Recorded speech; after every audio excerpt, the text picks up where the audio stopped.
Madam Clerk, are we ready? Are we ready in the back? Okay, all right. Good morning. I'm going to call to order the Washoe County Board of County Commissioners meeting for Tuesday, May the 10th, 2022, and we will start with a salute to the flag. Mr. Tom Dolan, would you lead us in a pledge, sir?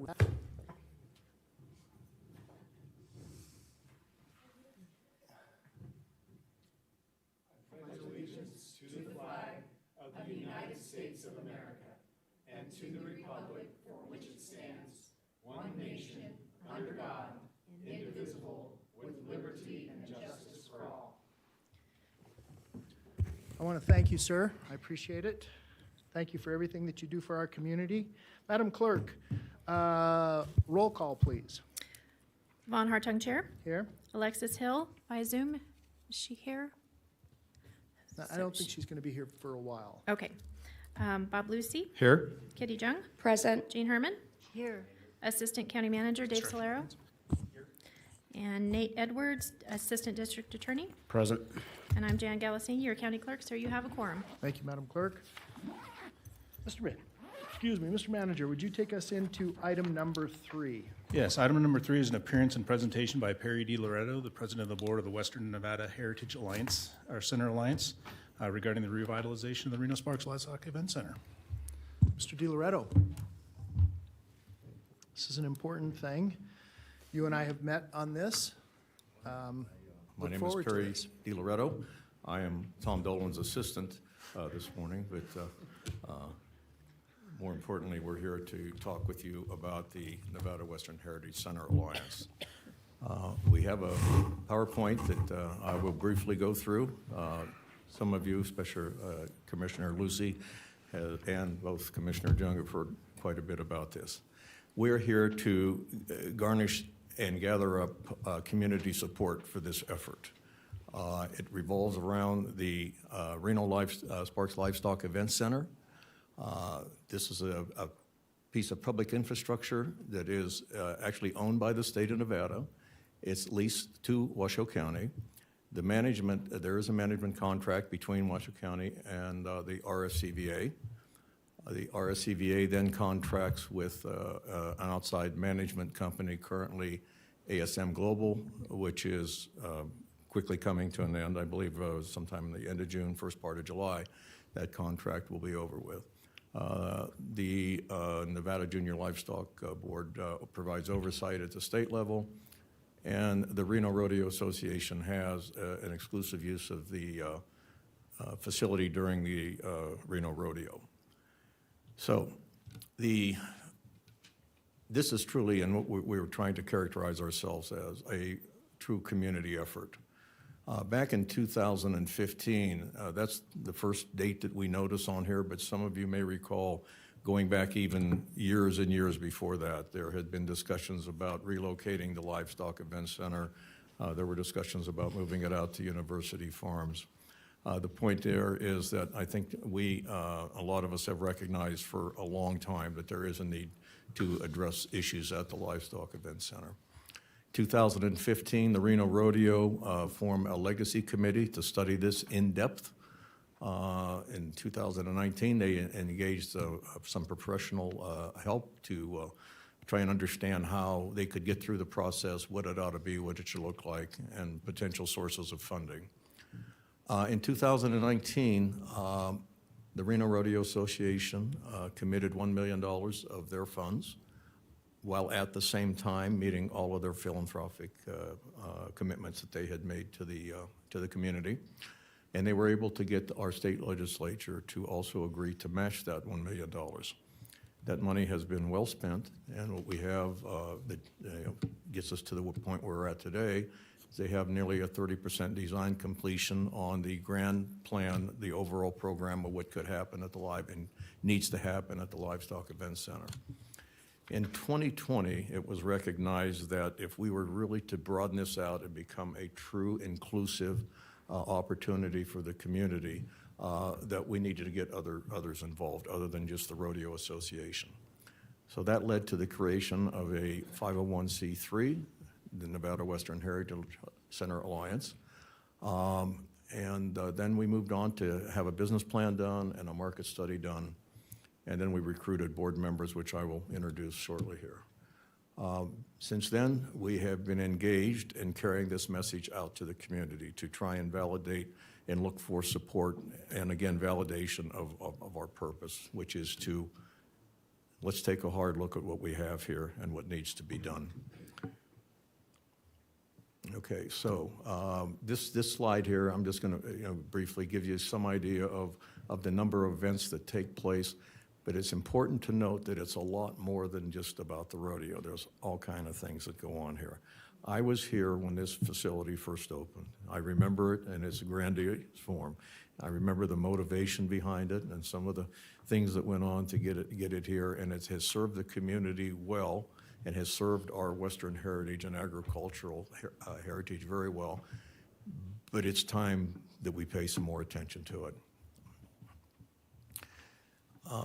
This is, I don't want to be redundant with you, but this is a community alliance that's committed to the future because we believe it's important to preserve this part of our fiber, this part of our heritage and understanding, that being agricultural and our Western heritage. Very proud of the board of directors that I serve with. I am the president of the board. I was looking for other things to do, Vaughn. I just don't have enough on my platter right now. But Shauna Squaga serves as co-vice president. Andy Morency is our secretary. Clint Thesis, who with us this morning, is a voting member of our board. Ollie Miller, deputy chief of police for the city of Reno, is with us. Mary Simmons, who I'm sure you're all familiar with. Mike Torvinen is our very capable treasurer. Mr. Tom Dolan has agreed to come and lend his good name and reputation to our effort. Carrie Ann Sattler is a voting member. She's very active and has been for years. She will be the 2024 president of the Reno Rodeo Association, by the way, which is a very significant enterprise. Ethan O'Brien is also a voting member of our board. So as we have an advisory board. Mr. George Combs from the Reno Rodeo Association is there with us. Tom Cates, Ashley Turner from the City of Reno, Allison McCormick from the City of Sparks, Woody Worthington from the State Board of Agriculture, Brad Seidner, Reno Rodeo Association, Bill Payne from the UNR College of Ag, Eric Trump, Rhonda Leach, and we are looking for a neighborhood representative to be joining with us as an advisor. So what are we doing? Why is this effort important? The facility has been, through whatever reasons or circumstances, has been allowed to deteriorate. There are significant, and when I say significant, in the tune of some $13 to $15 million of deferred maintenance on the facility that need to be addressed. So we are incorporating that into our plan. Like I said, we have an overall plan that is what the ultimate solution would be, but we've broken it down into phases. The important part about this phasing is that the first phase would address all of the deferred issues, and it would not disturb the operation of the facility. Things could go on there while this is all being done. So, again, the methodology moving forward was to first create the desire of the community to move forward. So with that, we've engaged with many of you personally. We've been to the City of Sparks. We've been to the City of Reno. City of Sparks has passed a unanimous board resolution simply in support of our effort. We have not come and asked for money yet, but we will. But we need to have our act together, and that means making sure that we have community support on a broad-based basis. So we are presenting ideas that could demonstrate what else the facility could be used for. We're including as many segments of the community in our efforts that will listen to us. And we've identified a potential source of funding. The state of Nevada has received a significant amount of money under the Recovery Act from the federal government, some $2.8 billion, which is in the process of being allocated out. Both Washoe County, City of Reno, and City of Sparks have received direct sums of money from the federal government for this. So would like to have the opportunity to present our case as to why this is important, why it's viable. It's not a subsidy program, it's not a giveaway program, it's an investment in community infrastructure that has seen its better days. If we could just get back to some level that even approaches what the original ideas were as to the way this facility should function, we could bring a significant amount of business into the community all at the same time. Economic impacts, I mean, you're all used to looking at these kind of numbers. We get the best credible people available to us and have them do studies, and it talks about a return on our dollar for dollar investments. But in that regard, I think it's pretty common knowledge, it is common knowledge, that these facilities do not necessarily totally support themselves. There are the other benefits that we get in revenue generation, tourism, and so it's not a direct operating break-even situation even. As a matter of fact, as I'm sure you know, the RSCVA subsidizes the facility heavily. That is probably going to need to continue. It is going to be, we think we can improve on that.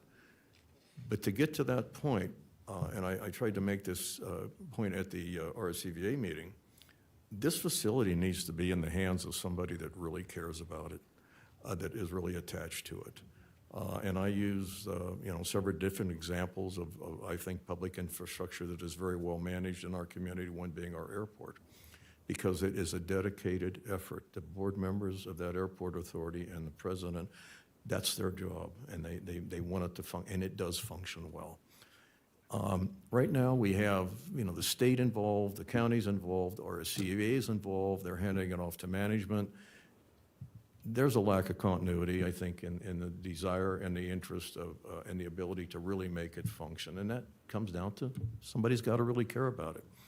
For us to make a credible approach to raise this large sums of money to do this, I think we have to have at least a suggestion onto some type of interim solution to that.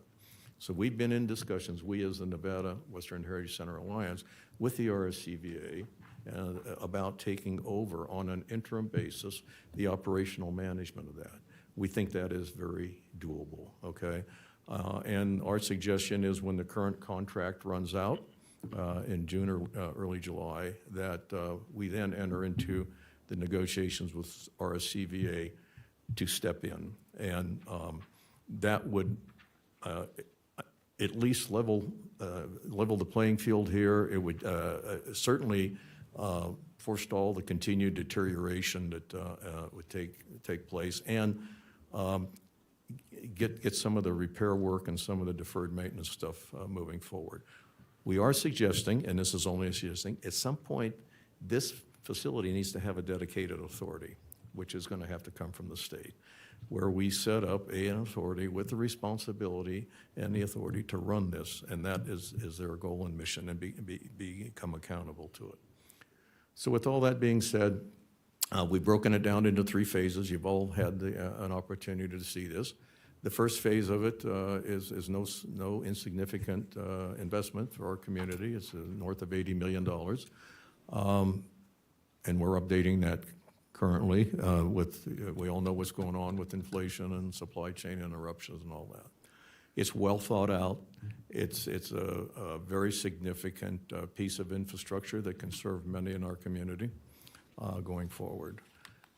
So, it's nice not to have to start from scratch. At least we have some place to start with. And all we're here today is to ask you to please consider a resolution in support of our efforts so that we can continue to carry this message. We are on the list, along with some 3,000 other ideas of appropriations of money, but our effort now is directed at making the short round, getting a chance to present our case. So we'll be presenting to the state. We'll be coming back to visit with you in both Reno and the city of Sparks to try and put this together. So what you have is a dedicated group of volunteers, citizens that want to see something happen. So with that, I I'd like to ask Tom to make a few comments further. I don't know if I want to make any comments. I do want to make one comment that Perry's shorter than I am, okay? So, anyway, I made that. I said you're shorter than I am. But, you know, you guys, I have never been to the Washoe County here. I've never been in this room. And the reason I'm here today is because I really believe in this thing. And the reason I believe in it when Perry asked me to get on the board is because we're going to keep the Western heritage alive in Reno. And Nevada's my state, and Reno's my city. I love this town. I love this state. One of the things that's the most important to me in this whole thing is we're going to be able to bring children to this thing and have them learn things about Western heritage and also things that I was brought up with in this town since I've been here for 52 years, 53 years I've been here now. I've been doing business on Kitsky Lane for 47 years. The point is that it's real important that we get your support, if we possibly could, to be able to go to a little bit higher place, to go and try to get some of the money with the state of Nevada. That money that's coming from the state and from the federal people, I think should be earmarked for something like this, because we're going to be able to keep this Western heritage idea and the children that we're going to be able to build. Now, you know, I don't know if you know it or not, but I'm really into taking care of children in this town and schools and all the other stuff, and I backed it for years. I mean, millions of dollars that we've tried to appropriate just out of the dealerships and stuff like that. And I think this is just as important or more important than that. I'm going to be personally involved in it. I mean, I'm going to be personally funding and helping out on this deal. So I would appreciate if you guys would think about that. And like Perry said, if we could have some type of resolution from you guys that we could, you know, we could go and say that you're behind us and you think it's a good idea. If you don't think it's a good idea, give me a call. Just let me talk to you about it, because it is very important to this community, to the people that have been here, and also some of the people that have passed away in this community that have built this town. And it's important that we continue to be able to always, always support the children, the Western heritage, and the people that have supported it and made this town happen. Thank you very much, and I appreciate it, and I'll probably never be back again. I love you guys, okay. Thank you, Mr. Dolan. Tom's wearing high heels this morning. Yeah, he does that when we're together. Thank you for your time. We'll be happy to answer any questions that you have. Okay, thank you so much. So let me start, commissioners, with this. So as all of you know, RTC is endeavored in the Audie Wells project, which will really change that entire corridor. And it's going to make it a multimodal corridor. We've got the Audie project, which is down at the old Lowe's, which is really going to help gentrify that neighborhood. I believe that this would really help to gentrify this area, to have a facility like that. It would be the impetus to create jobs and just really assist this area. So that's Mr. DiLoretto and I have had this conversation. I think that there's some real opportunities here for the region. Is it going to be easy? No, but will it ultimately be worth it? And is it going to really make this area better? I believe it is. I mean, you know, the Reno Rodeo. I mean, it's what is it? How old is it, Bob? 100 years? 101. It'll be 101, 2, 3, 103 this year. 103 this year? 103 this year. I mean, a lot of people know the Reno because of the Reno Rodeo. So I just think that this is an important thing. Commissioner Lucy, I have you signed in. Thank you, Chairman. I do appreciate it. I want to share with everybody, the board today. First of all, I want to thank Mr. Dolan, Mr. DiLoretto for coming, Mr. Combs, Mr. Boland, I see Mr. Thies. I see a ton of individuals and friendly faces. And I want to say that, we've been, as a chairman of the RSCVA for the past 7 years, this is an issue that we have been trialed with to resolve for quite some time. The challenge has always been the economic capability of the RSCVA to manage the facilities that we have. We're very unique in our region as a CVB to own and operate our own convention center, but not just our convention center, but 3 additional facilities, the bowling stadium, the Reno Event Center, and the Reno Livestock Event Center. And in addition to marketing the region.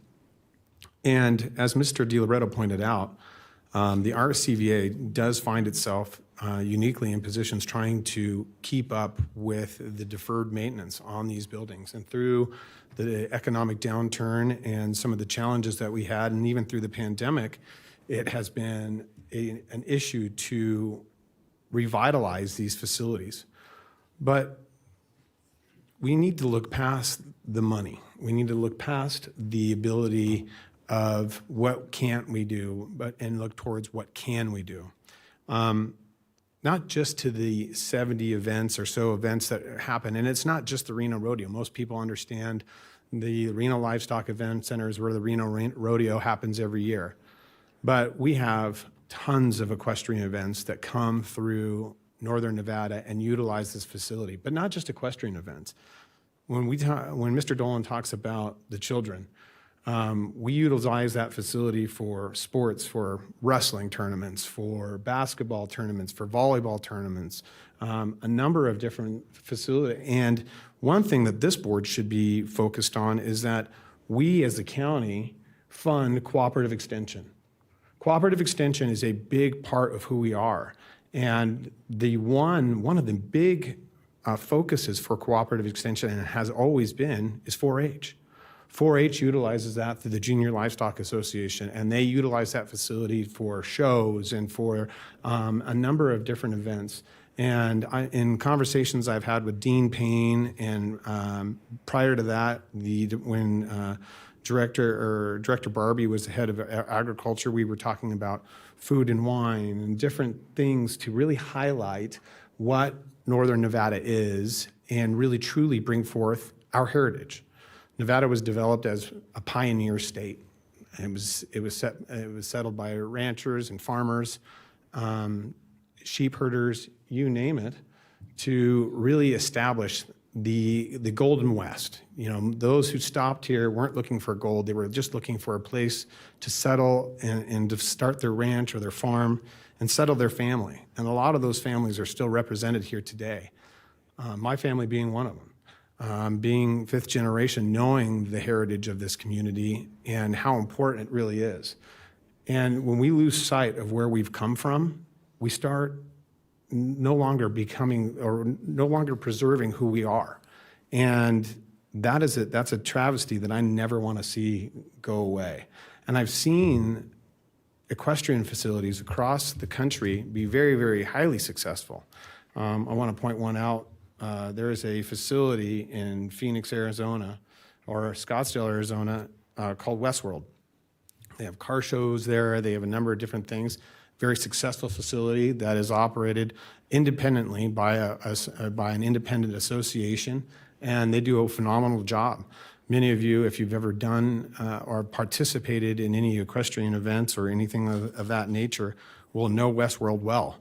And it's well renowned across the western United States, but unfortunately, you can't utilize it in the summer due to the 120-degree summers that they have. The nice thing about Northern Nevada is that we are on I-80, which is a major corridor for every major city in the western United States. We have 395 that runs north and south to Portland, Oregon, all the way down in Seattle, Washington, all the way down to Los Angeles and Las Vegas and through Arizona. We have a number of availability to continuously evolve what we're doing at the RSCVA, and to the point of the Heritage Association, and the RSCVA is fully behind this, is to truly design a organization that has the best interest of this facility at heart.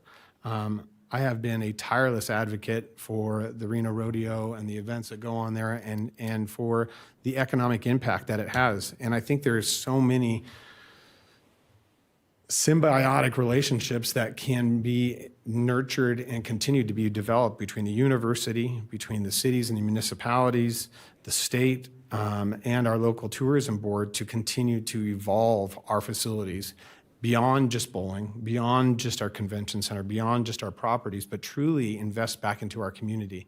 And the new approach, and part of our strategic plan at the Reno Sparks Convention Visitors Authority, is to be more community involved and commit to our community, because so many of those individuals within our community have no idea what the RSCVA does.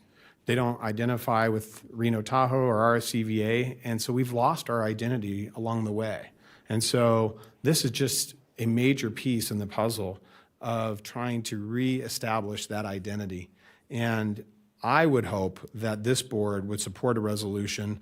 I would ask that, Chairman, if we can put a resolution together in support of the Northern Nevada Western Heritage Association to continue their mission with this process, and the Nevada Western Heritage Center Alliance. Sorry, Mr. DiLoretto, it's early morning for me. But continue to support their efforts and whatever we can do financially. Now, I know that's a challenge, and the recovery funds are limited, and there are many needs across our community. But losing our history, losing our heritage, losing our community, to me, is a travesty that we can't look past. So I would hope that this board would support a resolution for their endeavors. Thank you, Chairman. Okay. And we'll formally bring that back up in item number 5, Commissioner, that asked for the resolution. It's interesting. You've brought up a lot of things that the Livestock Event Center does, and you were kind of going through those things, it dawned on me how many things are there. Motocross races, Monster Jam. I missed that on TV, hearing that. I miss that I don't have little kids to take to that, because it's a big deal, and there's no other place for that to be held. I totally agree with you. I think that this is a good thing in our community. Commissioner Herman, I have you signed in next. Just want to thank you, gentlemen and ladies, for bringing this subject matter to our forefront here, and for having a chance to see Reno become the real Reno again. I remember what it was, and we have lost something, but we could bring it back with this. So, our history and everything. So thank you very much. Commissioner Jung. Thank you, Mr. Chairman, and thank you, Mr. DiLoretto and Mr. Dolan, for taking time out of your busy schedule, as well as your supporters and staff that are here. First, I want to say this is so exciting for me, because this is my district while it is in the city of Reno, and I'm so proud that RTC is taking time to improve this corridor and create this economic vitality and neighborhood revitalization, because I truly believe that is what will happen with you two individuals to bring some class and style into how we run a facility. I agree. In some ways, it's been badly neglected, and it's a tragedy, because it's a great piece of property right here.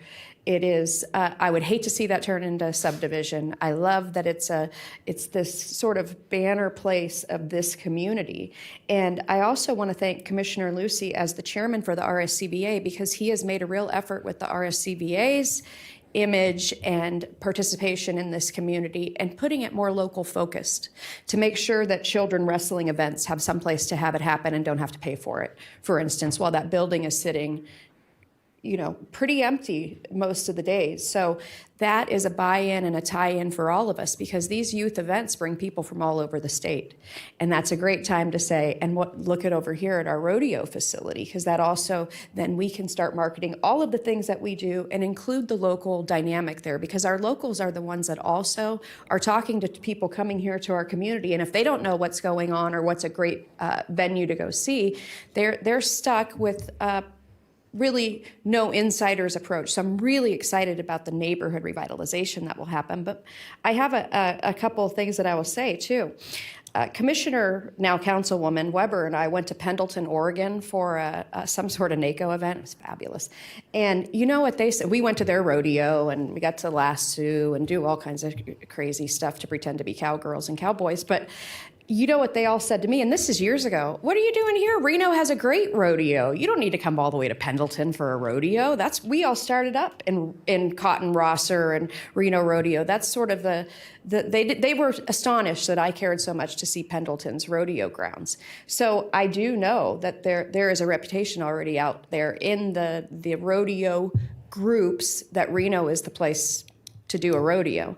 So I love that we are going to continue to build on that. And I got to tell you, with the 4-H tie-in, I've been to that event center for all kinds of different events too, but they were not for the public. I'm a 4-H lifer, 10 years I did in 4-H. So I was asked to be a judge for the dress review. I think it's called a fashion review now, because there are also men who sew and don't wear dresses, but they could.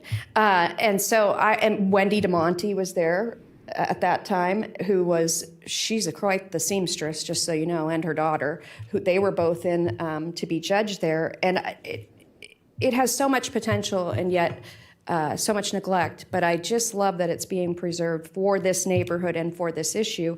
And I finally have one idea for you. And remember, I'm just spitballing here, but one thing you could do to create revenue, because you brought up the airport, so that made me go there. Why don't you build a parking garage and charge parking? You print money when you charge parking. Ask the Reno Tahoe Airport. That parking garage makes or breaks them. I'd build a parking garage here, even if it was temporary while you're doing everything else, because staff here would pay for parking. When we are out of parking here, I think that you can ask anything for a parking. And I always wished I owned the land across from here that says no parking during rodeo. I would be out there, it's probably illegal. I'd do it until you made me quit, charging people $10 to park on my property. That's great money during the event season. I mean, that's easy money, right? So I think about that, but you know that I support this. I told you this when you presented it to me over Zoom, and I'll do anything I can to help you make it a reality. I know we haven't found the neighborhood stakeholder yet, but let's start looking again. And one way that we can do that is to ask 311 and Reno Direct to identify maybe 5 people who are frequent flyers, because oftentimes if they're already that active, there's some of your best help to get things that will get the neighborhood to also join in on this great improvement for that. And that's the way I would sell this too. This is a redevelopment. It's right in the center of the city. We're doing a redevelopment issue here, and we're also doing a reinvestment in a community that needs a little spit and polish, so to say, to bring this up to the next level. And the fact that it's right next to this facility, I want it to look the best it can on this campus, because people inevitably say, well, that's Washoe County too. So if you're going to accuse me of being involved, it better look nice. That's all that I say. So I'm here for you. You know that. I'll go to the legislature with you. I'll work with whoever needs work with doing this, because I think there couldn't be a better way to brand this community as the rodeo community of the world, not just the West Coast. And while Vegas does get the big pro rodeo and the glitz and the glam and the flash, this is where the real competitors come to do real competition. And that's the Pendleton Cowboys and Cowgirls taught me that. I knew that we had a rodeo history. I knew that there was a statue to Cotton Rosser, which, by the way, is from my home county, Yuba County, California. My parents knew him very well, my mother especially. And you're already branded for this. People in the rodeo field know rodeo. And one final question or suggestion or just idea, piece of advice, bring the gay rodeo back. I love that. I love that marketing for here because you're going to get a lot of different people who never thought that rodeo would accept them. And not just gay people, but people who, you know, they've never wore boots before. They've never put a cowboy hat on. And I think when I first got here 24 years ago, 23 years ago, when I saw the gay rodeo advertised, I was like, yes, I knew I moved to the right city. It's so progressive. So I know that it has really not a lot to do with you, and it had programming and money and all of those things. But as much as you can get more people to embrace this and to be on your side, the easier this whole fundraising will be. You know that. You've raised a ton of funds. So I want to thank you, Rodeo Association, Mr. DiLoretto, Mr. Dolan.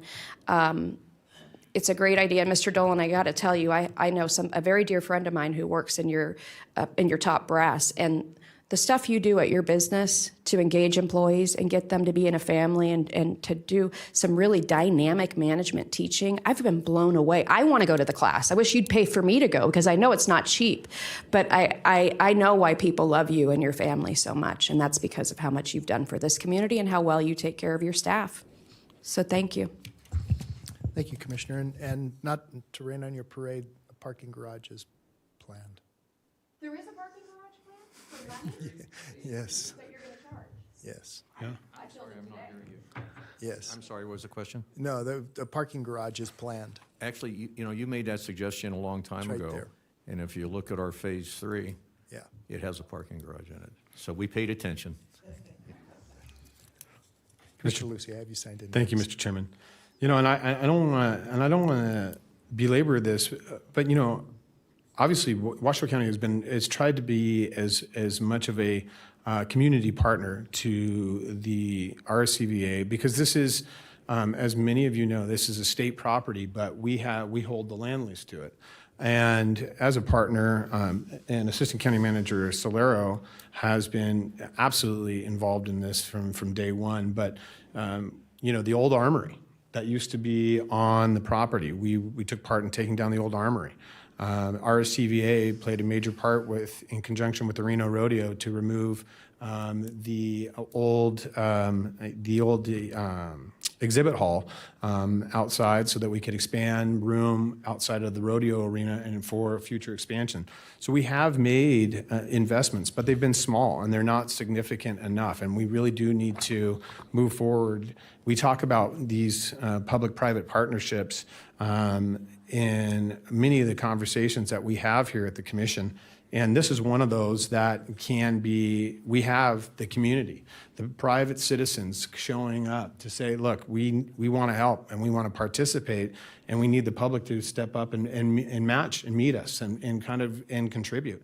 And right now, and I have the financials in front of us, you know, on the capital improvement plan over the next 5 years, there's only about $1.5 million to $1 million every year being allocated towards the Reno Sparks Livestock Event Center, which is not nearly enough. It won't even cover the deferred maintenance, as Mr. DiLoretto pointed out.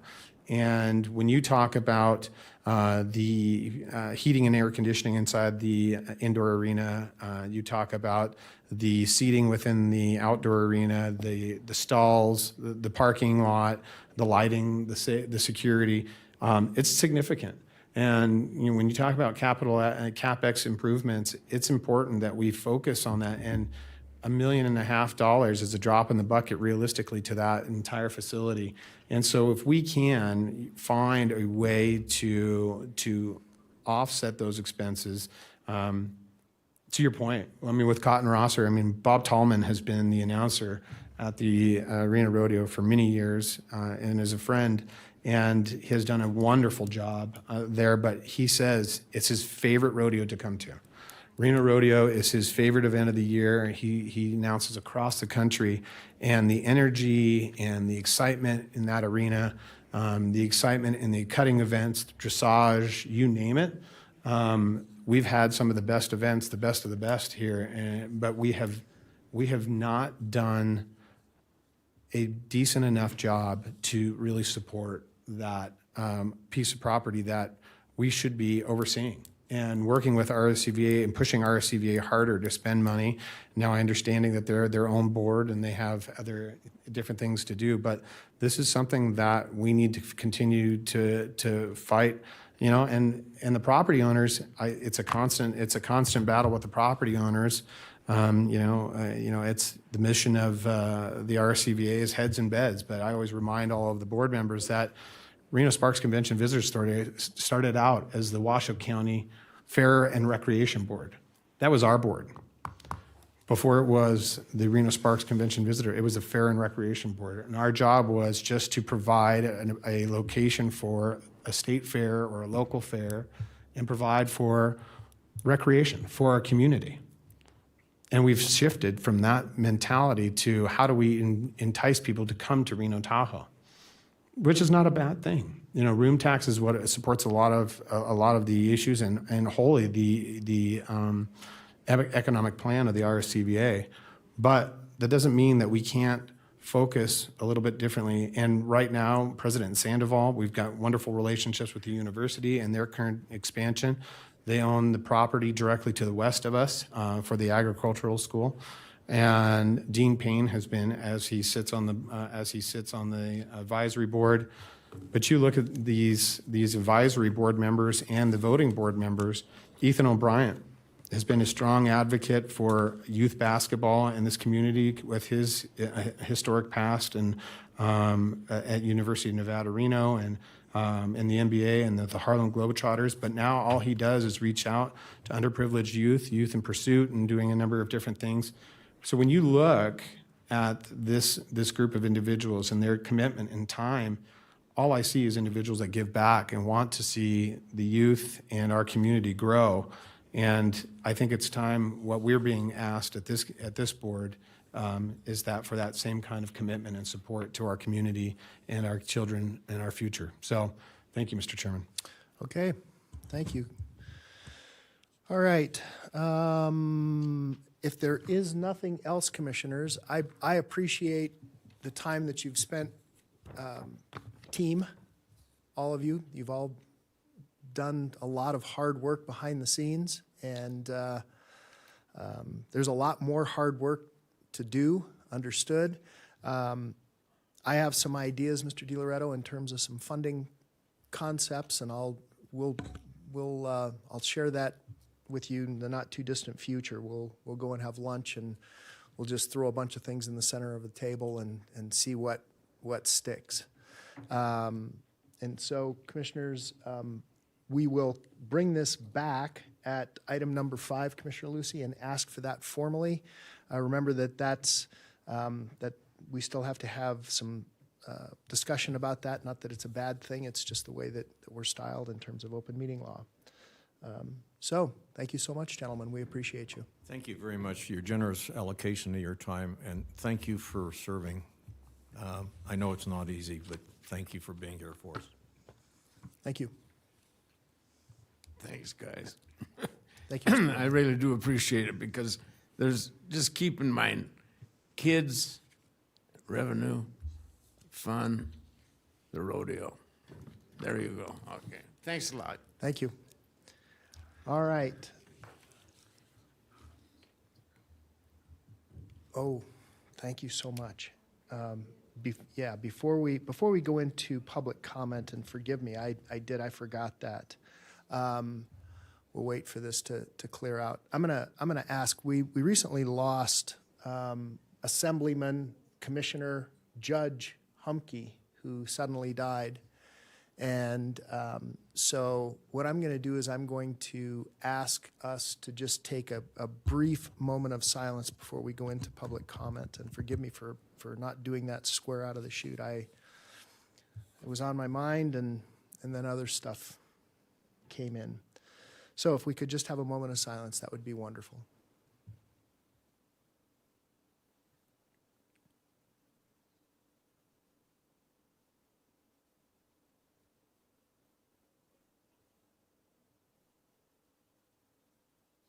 Thank you so much. Okay, Mr. Manager, would you take us into item number 4? Sure, Chair. Item number 4 is public comment. Comment heard under this item will be limited to 3 minutes per person and may pertain to matters both on and off the commission agenda.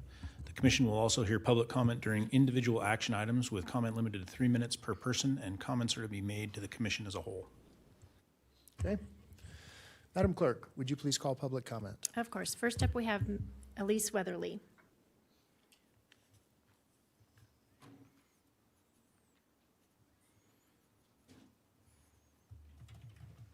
Welcome, Ms. Weatherly. Good morning, Elise Weatherly. Do you guys ever feel like you've forgotten something all the time? When I don't come in with a mask, I'm going, what did I forget? The other thing too is, remember when Rockefeller said, what do you want? And he goes, all I want is $1 more. Well, all I want is 1 minute more. I would love to be able to speak everything that's on my mind.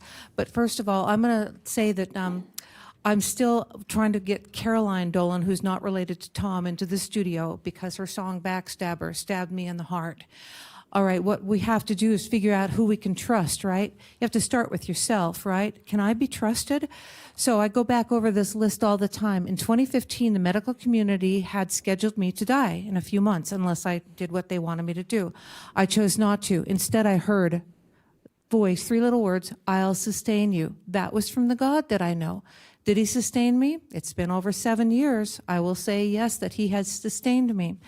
I also didn't want to deal with the crud in this world anymore, so I just wanted to go home. And he pulled me up and he goes, I have work for you to do. I went, okay, am I finished yet? Can I retire? No, obviously not. I don't have a list of the things I'm supposed to do, but it does have to do with homeowners association. Since God told me, why am I being subjected to this? All he said was other residents.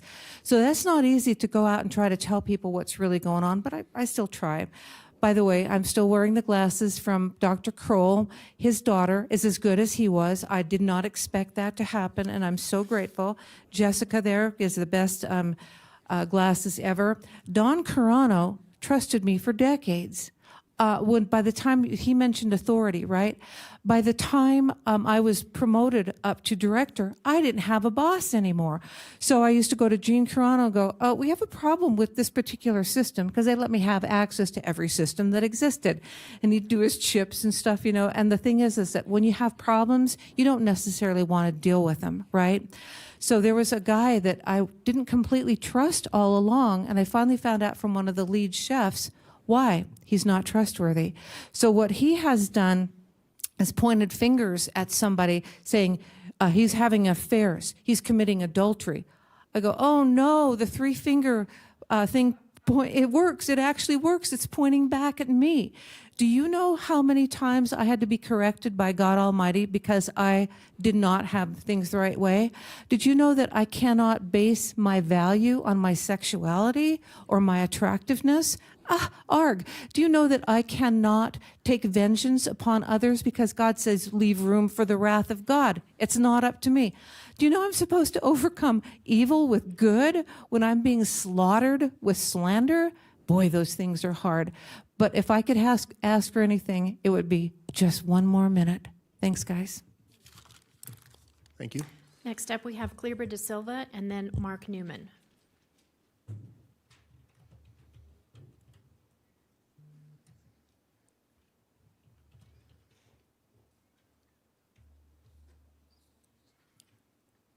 Mr. De Silva, welcome.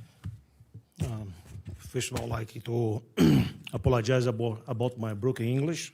I hope you guys can understand me well. Oh my gosh.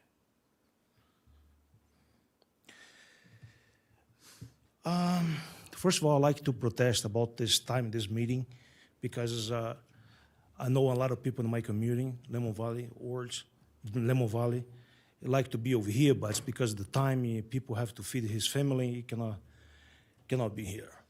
And you have a success for the number of the people, and the time this meeting is late. And I want you guys to think about that.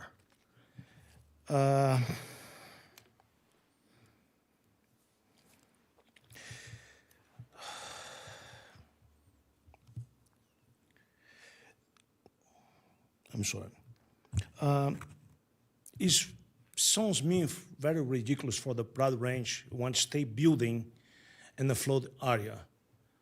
Is this flood area between going to the water rush and then up to the Lemon Valley, it can be down in the Lemon Valley, is a place you use in the last flood till the waters go away. If you guys remember, you have all the barrel over there, and he direct the water for the open space. And I'm thankful for the space you have over there. My house not got in flood. And I want you guys to think, we know against it just because against for any building house over there. We're against the building house over there because we can be flood us more bad next time you need space for the water going away. And in the last few years, nothing is done over there for help us. Nothing is done like for prevent you have a flood again over there.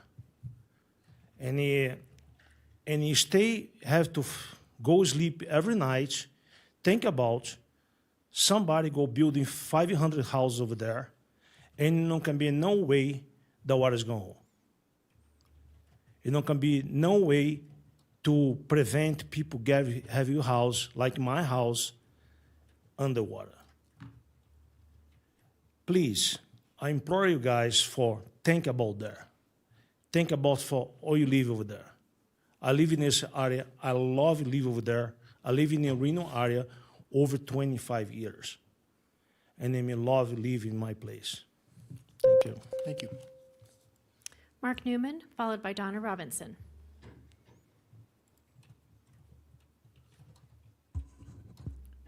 Welcome, Mr. Newman. Good morning, Commissioners. For the record, Mark Newman. I'm on our HOA board. I'm also on the Sun Valley Citizens Advisory Board, and I'm running for a seat on the Sun Valley General Improvement District. This morning, I'm here to ask you for your support. And there's a seat open for the Washoe County Planning Commission hearing, open from north of the Truckee River. I'd like to see if you guys would support me in being on that commission. I've been a resident of the Washoe County area since 1962. I've coached with baseball, girls softball through the area, AYSO soccer. I'm still involved with the Sky Tavern Junior Ski Program. I've been volunteering up there as a ski instructor for 20 years. So I'd really appreciate it if you could support me, because I'm really interested in trying to do what's best for our community and for the youth of our community. And as far as it goes on that 4-H with the Livestock Event Center, I was in 4-H as a youth. My children didn't go through it. I don't know if my grandson, maybe future grandchildren, will or will not. You guys have a great day. Thank you. Thank you, sir. Donna Robinson, followed by Keith Lockard.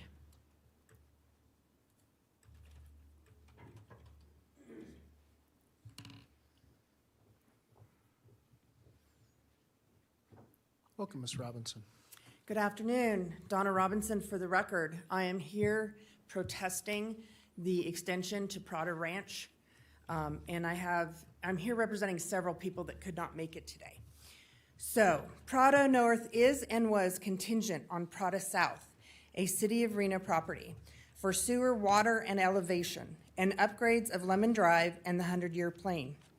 In March 2020, Prada South was denied unanimously by the City of Reno Council for not meeting the master plan. This is the first and most important reason for denial of this extension. The elevation of the 100-year plan, floodplain, has changed from 4,917 feet to 4,024 feet. 49, yeah. What this means is more of property in Prada North will be affected by the 100-year floodplain. Commissioner Hartung stated that clustering was a reason for denial of the silver reflection. Prada North was approved for 8 to 10 homes an acre.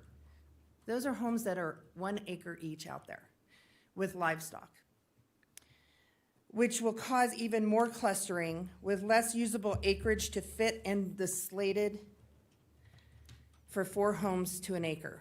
Traffic analysis was proven to you in the past. that the traffic study was completed in July of 2018 when HESCO barriers and flooding issues were high. Let's not forget it was July, summer break. School buses did not impact the study. Let's not forget that we just had a fatality accident at that very location where the development is planning. Many times the response time for medical and police are 16 to 18-minute response. This is almost double what it should be. This is not acceptable. Now for the hard question. Are how many conditions of the letter agreement that we cannot see have they violated to get that letter to just now ask for an extension on this project that is contingent on Prada South and the city of Reno? I spoke to their engineers. They said the flooding, if it happens and it goes under Lemon Drive, and it's going to be your responsibility. They have no contingency for it flooding in the future, other than we'll do this, but if it happens, it's your fault. It's your responsibility to take care of. Do you really want to put that on you to worry about our homes? 300 homes were affected in 2017. How many are going to be affected if this project goes through? Thank you. Thank you, ma'am. Keith Lockhart, followed by Wayne Gordon.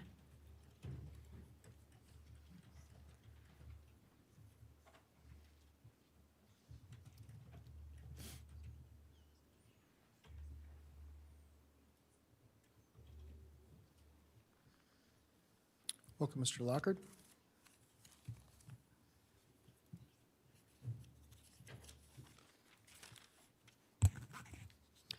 For the record, I'm Keith Lockhart, 925 Peace Pipe Loop, Reno, Nevada. Mr. Chairman, members of the commission, I come before you today to speak regarding the passing last week of former commission member David Umke, who served on this board from 2003 to 2014. I first met David some 40 years ago in 1982 when he was a first-time candidate for the Nevada Assembly, and I was very involved in Washoe County Republican Party. You know, we lived just a few blocks apart in southeast Reno, so I participated in that campaign and several following campaigns. You know, I think he always won, never lost an election. I spent hours at his kitchen table stuffing envelopes, and we walked countless doors together during several election cycles. Political campaigns certainly were less complex then. You know, David came from the flat land of Iowa, so I was quite happy to introduce him to the joy of being in the mountains in western Nevada in the pursuit of the elusive mule deer. There's a special bonding that happens through that process, which is sometimes difficult for people to understand. After 10 years in the Nevada Assembly, David went on to serve 3 terms on this county commission, and I was honored in 2007 when Dave asked me to serve on the Washoe County Planning Commission and to subsequently represent him on the Washoe County RTC 2040 Regional Transportation Plan Steering Committee. Both assignments were very meaningful to me and rewarding in having the opportunity to serve the people of Washoe County. And of course, David further went on to serve as a district court judge. He was well respected by both people on both sides of the political aisle. He did his job quietly but effective, always seeking to improve the lives of children and families. He had a good sense of humor, but he was a serious person. So I hope the family and his friends will hold a public celebration of life event so that all of us touched by Dave can come together and give him the recognition well deserved for the service he gave to the people of Washoe County. Thank you. Thank you, sir. I'm sad.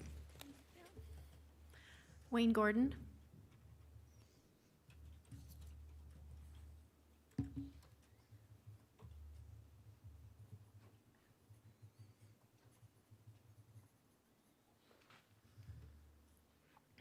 Welcome, Mr. Gordon. Morning. For the record, I'm Wayne Gordon. I live on Mariloma Drive in East Reno. excuse me, I came here for 3 quick comments. We have open meeting laws to try and ensure that everybody can come in and see our meetings and be here, your meetings and be here.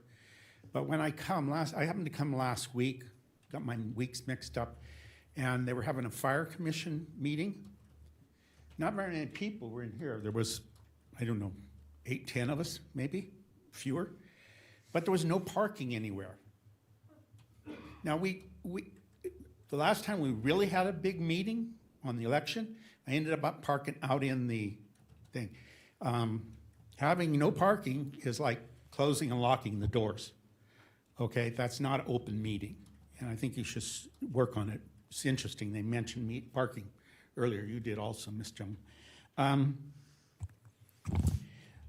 When we were all here for that week and 4 weeks earlier, we tried to talk to you about our lack of voter integrity.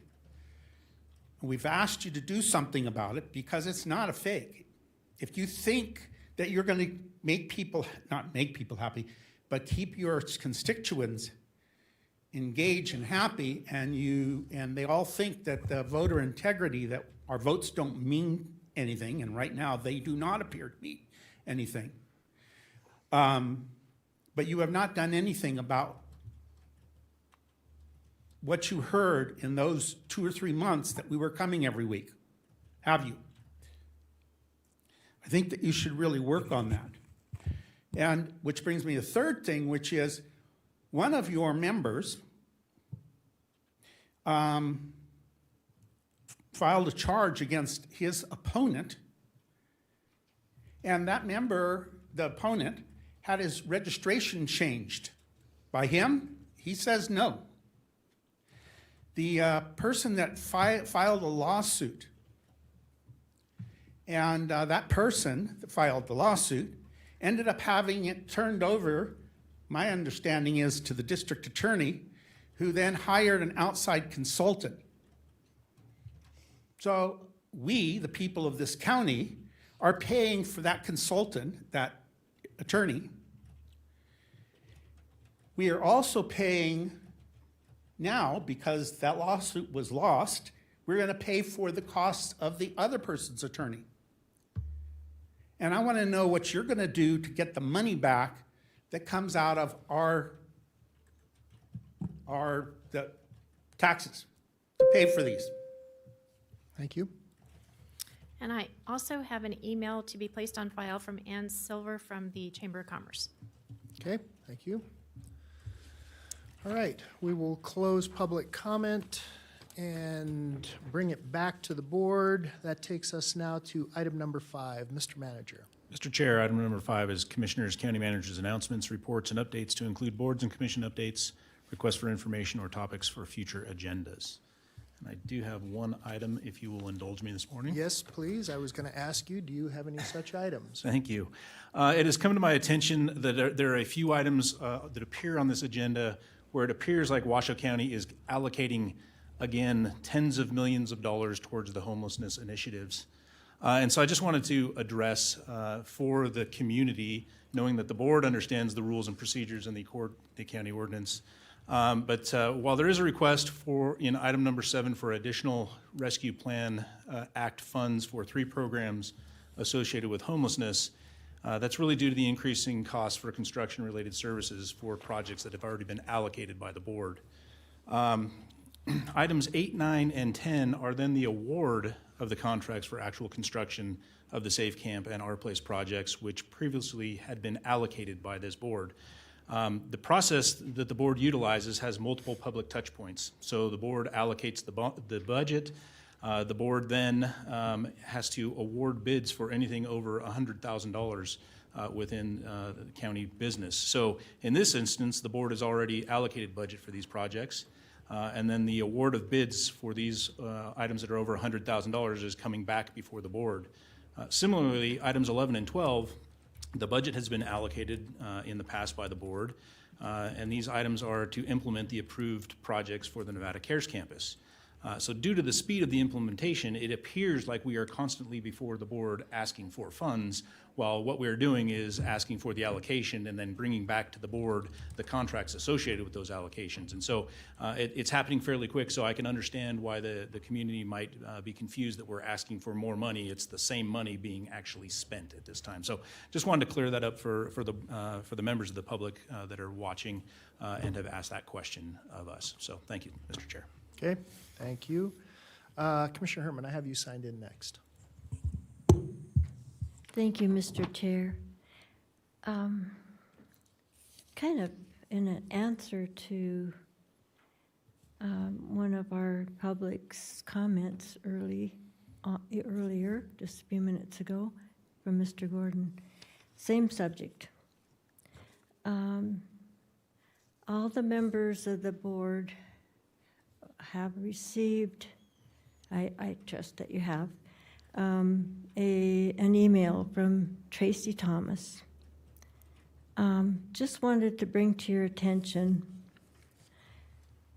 the subject matter, the information contained in the letter that was sent had a lot of references to items that were in the 20-point integrity, voter integrity or election integrity bill.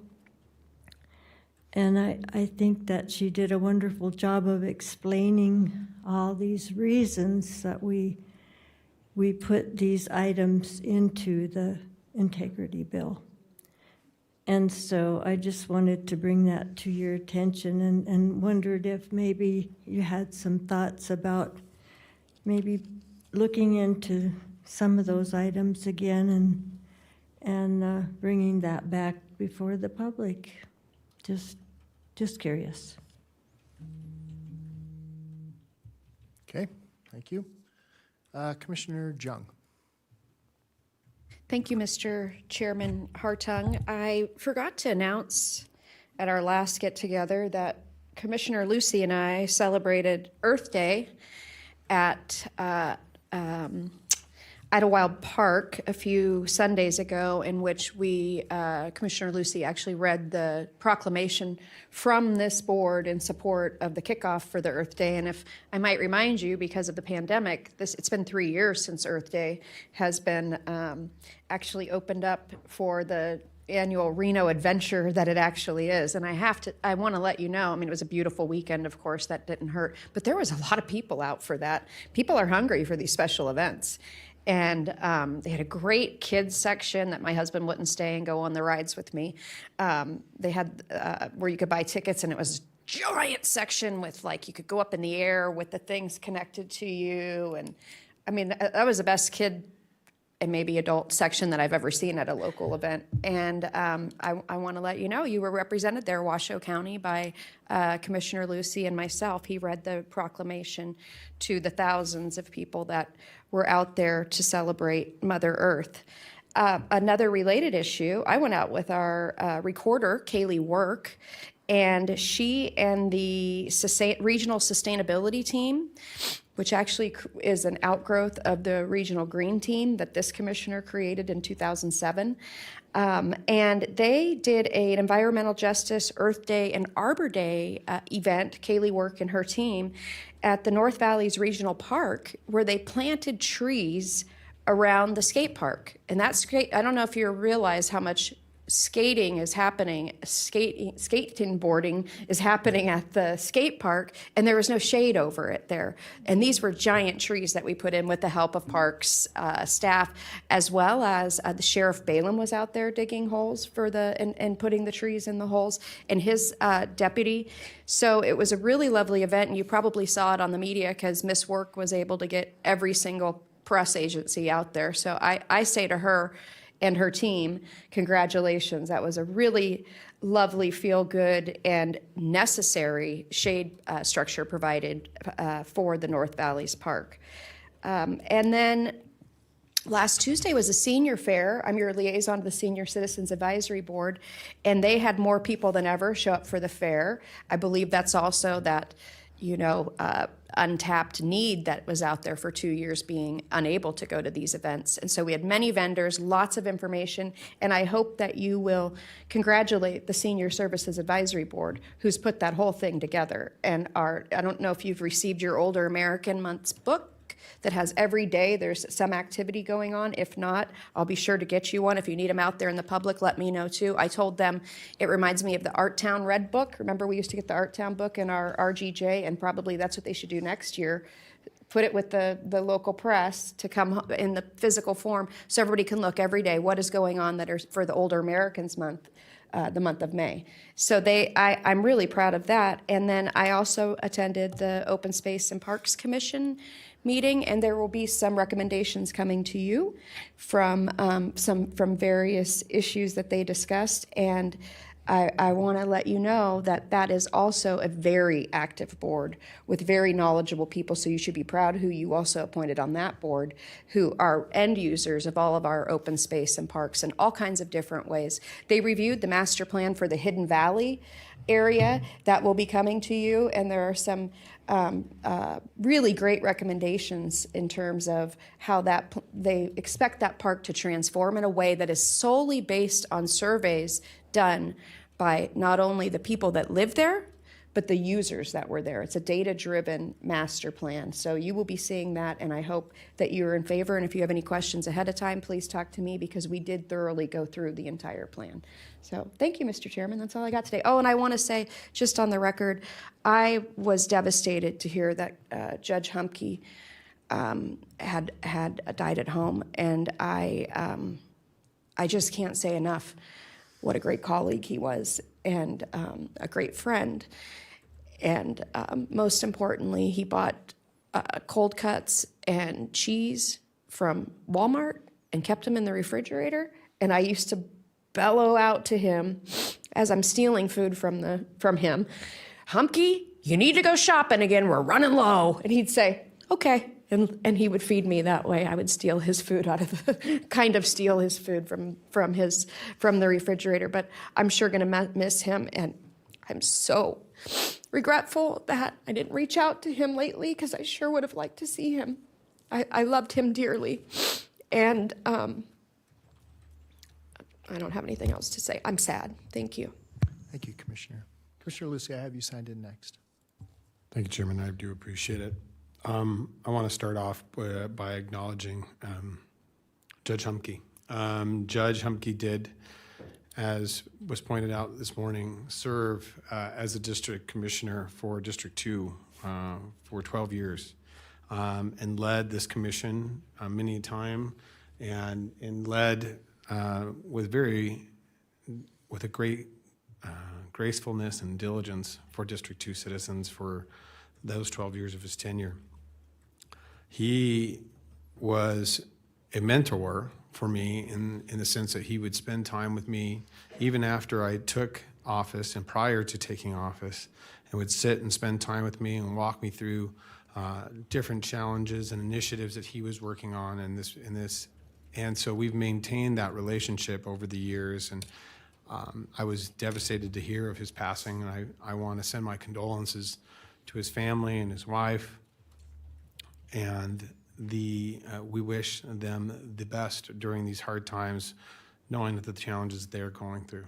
So that, I wanted to start off with that. Secondly, moving on, getting the sad news out of the way, I do want to point out, as we talk about the events in our community and all the beautiful things that go on within our community, that Mr. Humke would be very proud of, that he had some play in. Parks. Commissioner Humke, during his time at the commission, was a tireless advocate of the parks as well, along with Commissioner Weber. And they fought to build the South Valley's park. They worked on parks in the North Valleys and throughout this community, and realized the importance of those investments to our community. As my children continue to grow and participate in local sports and in club sports, as I did as a child here in Nevada, I see the importance of the investment into our park system. I see how my 4-year-old daughter enjoys playing at our playgrounds and seeing the safety that Washoe County invests into those parks as we move into our budget season and finalizing our budgets for the next fiscal year.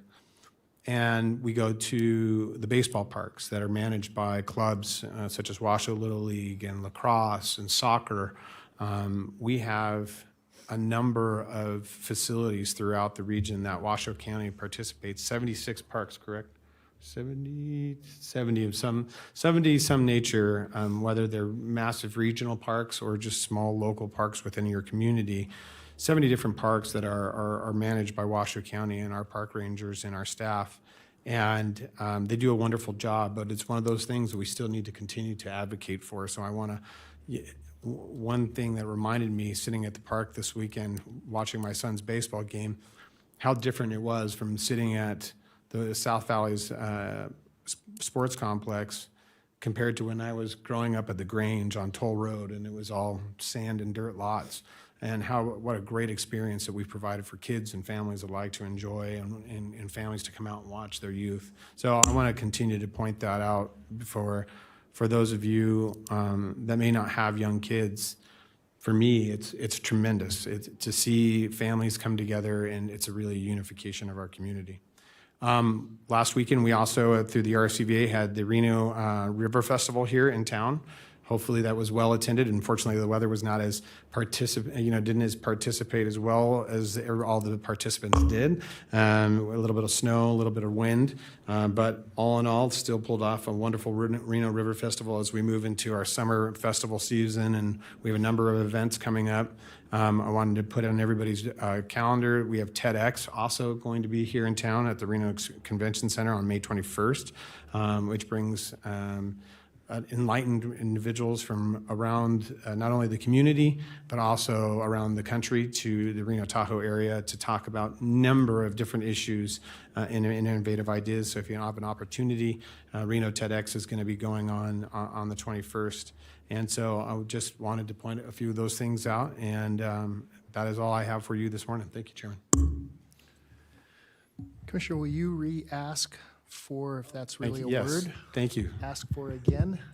And I didn't have it described in my notes here, but what I would like to ask for officially, sir, under this item is that we bring back a resolution in support of the Nevada Western Heritage Center Alliance for their mission and goals for the community. Okay. On that, Mr. Edwards, let me ask you a question. Do we have to have an agenda item that contemplates bringing back the agenda item, or can we just bring back the resolution and have discussion at that time? Yeah, it can just come back as an agenda item, and Okay, you guys perfect. can do the discussion. Perfect. Okay, that's all I wanted to know. All right, thank you. Thank you, commissioners. So for me, I will start with Judge Humke. I did not know him as an assemblyman. I did not know him as a judge. I knew him as a fellow commissioner, and he was a good mentor. He and I had a number of differences, but we were always able to find a path forward. And so I like David. I have not seen him in a long time, but I believe he will be sadly and sorely missed. So thank you for acknowledging him, commissioners. And then Commissioner Herman, I received no such email from Ms. Thomas. So yeah, I don't know what you're referring to, but I've received no such email. On to other things in Spanish Springs. We are still having major issues with catalytic converter thefts. And so I don't know what we need to do, Mr. Manager. I don't know how we need to work with the sheriff, but I'm going to ask for an agenda item to ask the sheriff himself to come out and talk to us about catalytic converter thefts and how we can try to stem this. What do we have to do? What do we need to do as a community? Because I see this, it's not just in Spanish Springs, it's everywhere that this is happening. And I don't know whether we can stop it, but I think what we can do is enact very tough ordinances that if you are found with a catalytic converter, that you don't have let's call it a permit for movement or something of that nature, that basically there are very stiff penalties, and maybe we have to go to the legislature to ultimately get that authority, but we've got to try to stem this tide of thefts on catalytic converters. Commissioners, hold on a second. Mr. DA.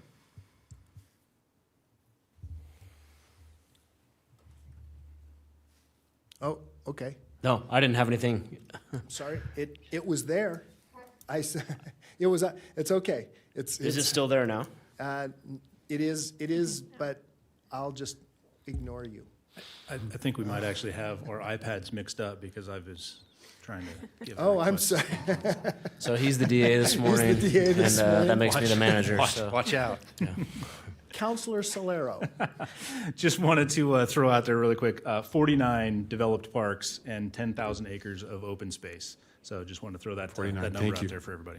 Thank you for that clarification. And I see Ryan approaching to solve the issue of Said the iPads. DA and the manager iPad. I was enjoying the role reversal. Commissioner Jung, I have you signed in again. Thank you. That just reminded me with your catalytic converter issues. We had a Sun Valley cap this just Saturday, but a few prior to that, the sheriff's officers were there to explain that that is a regional issue. And if you're concerned, if you have a catalytic converter, back your car in. They said if you back it into your driveway, it's harder for them to get to it. I don't know anything about any of that, but I wanted to just tell you that was the advice that they gave. And hopefully when the sheriff comes, he said back it in. I guess because it's closer to your house, maybe.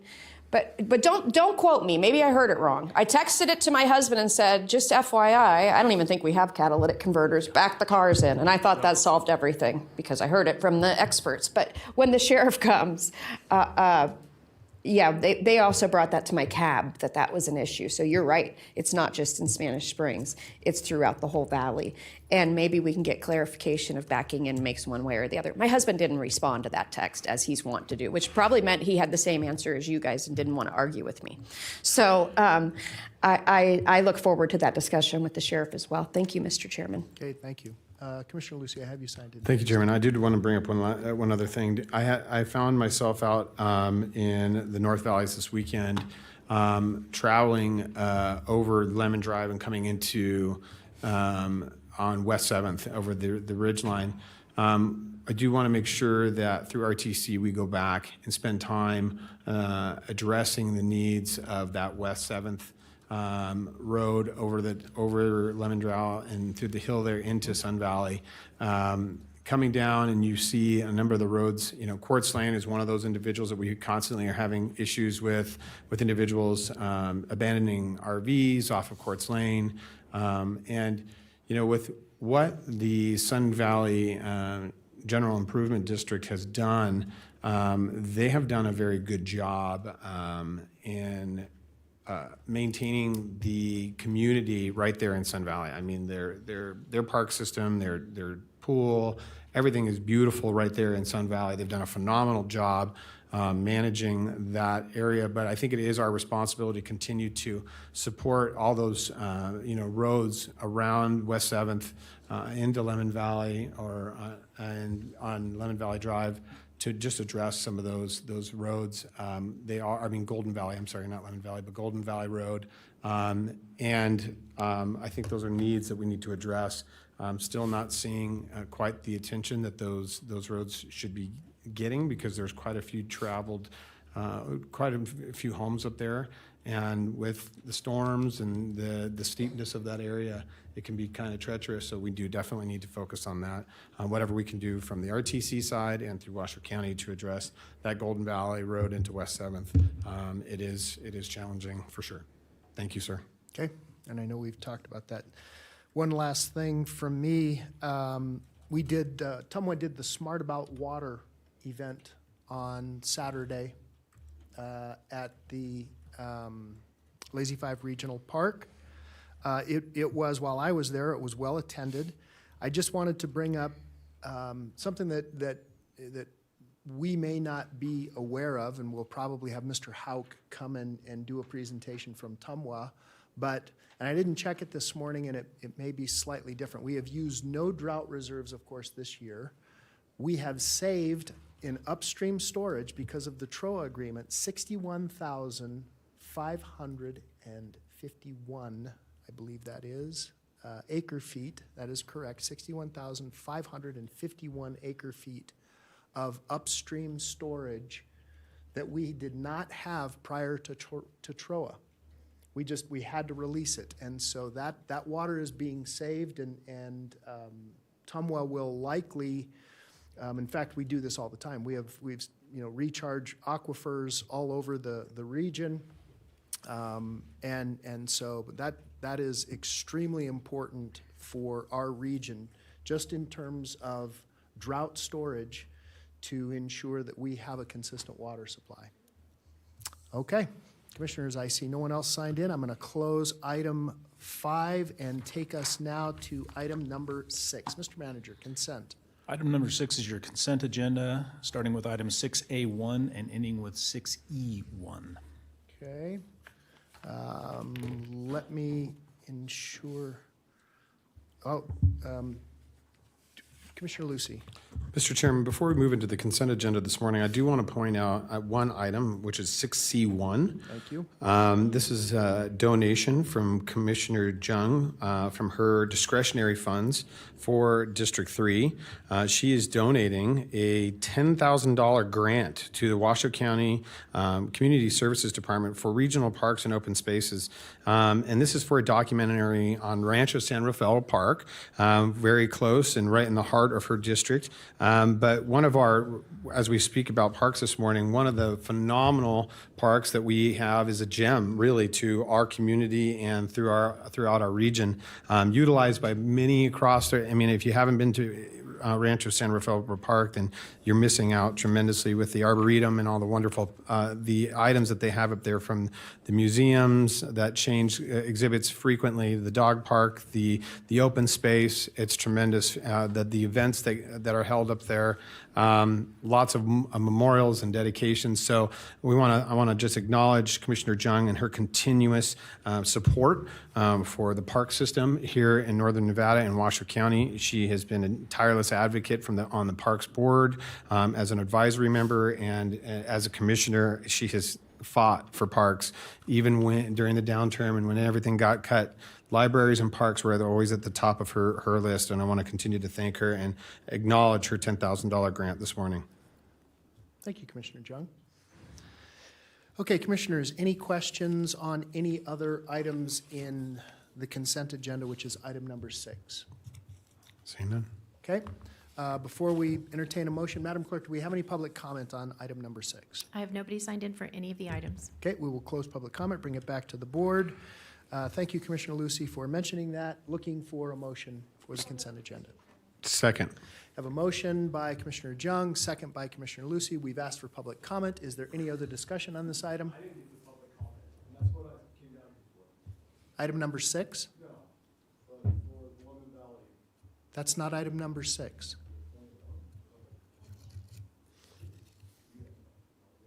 Okay? We're on item number 6. Okay? All right. So we have a motion and a second. We have no other discussion. All those in favor, please signify by saying aye. Aye. Any opposed? Motion carries unanimously. All right. Thank you, Commissioners.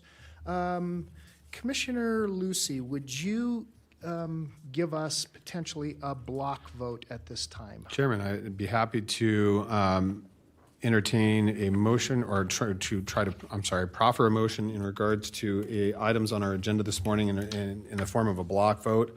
I'd like to, and this is in the form of a motion, look for the accommodation of items 7, 8, 9, 10, 11, 12, 13, 14, and 15, please, in the form of a block. Okay. All right. I have a motion. Do I have a second for that? Second. Okay. Before I ask for public comment on those items, Mr. Manager, would you read those items in? I will. Item number 7 is a recommendation to approve amended allocations of American Rescue Plan Act, ARPA, funds through the Coronavirus State Fiscal Recovery Fund and Coronavirus Local Fiscal Recovery Fund for the following projects. Number 1 is Safe Camp Capital Project in the total amount of $4,693,132, which is an increase of $193,132 over the $4.5 million allocated and approved by the board on July 20th, 2021. Item number 2 is Our Place Enhancements Project in the total amount of $926,477, an increase of $476,477 over the $450,000 allocated and approved by the board on December 14th, 2021.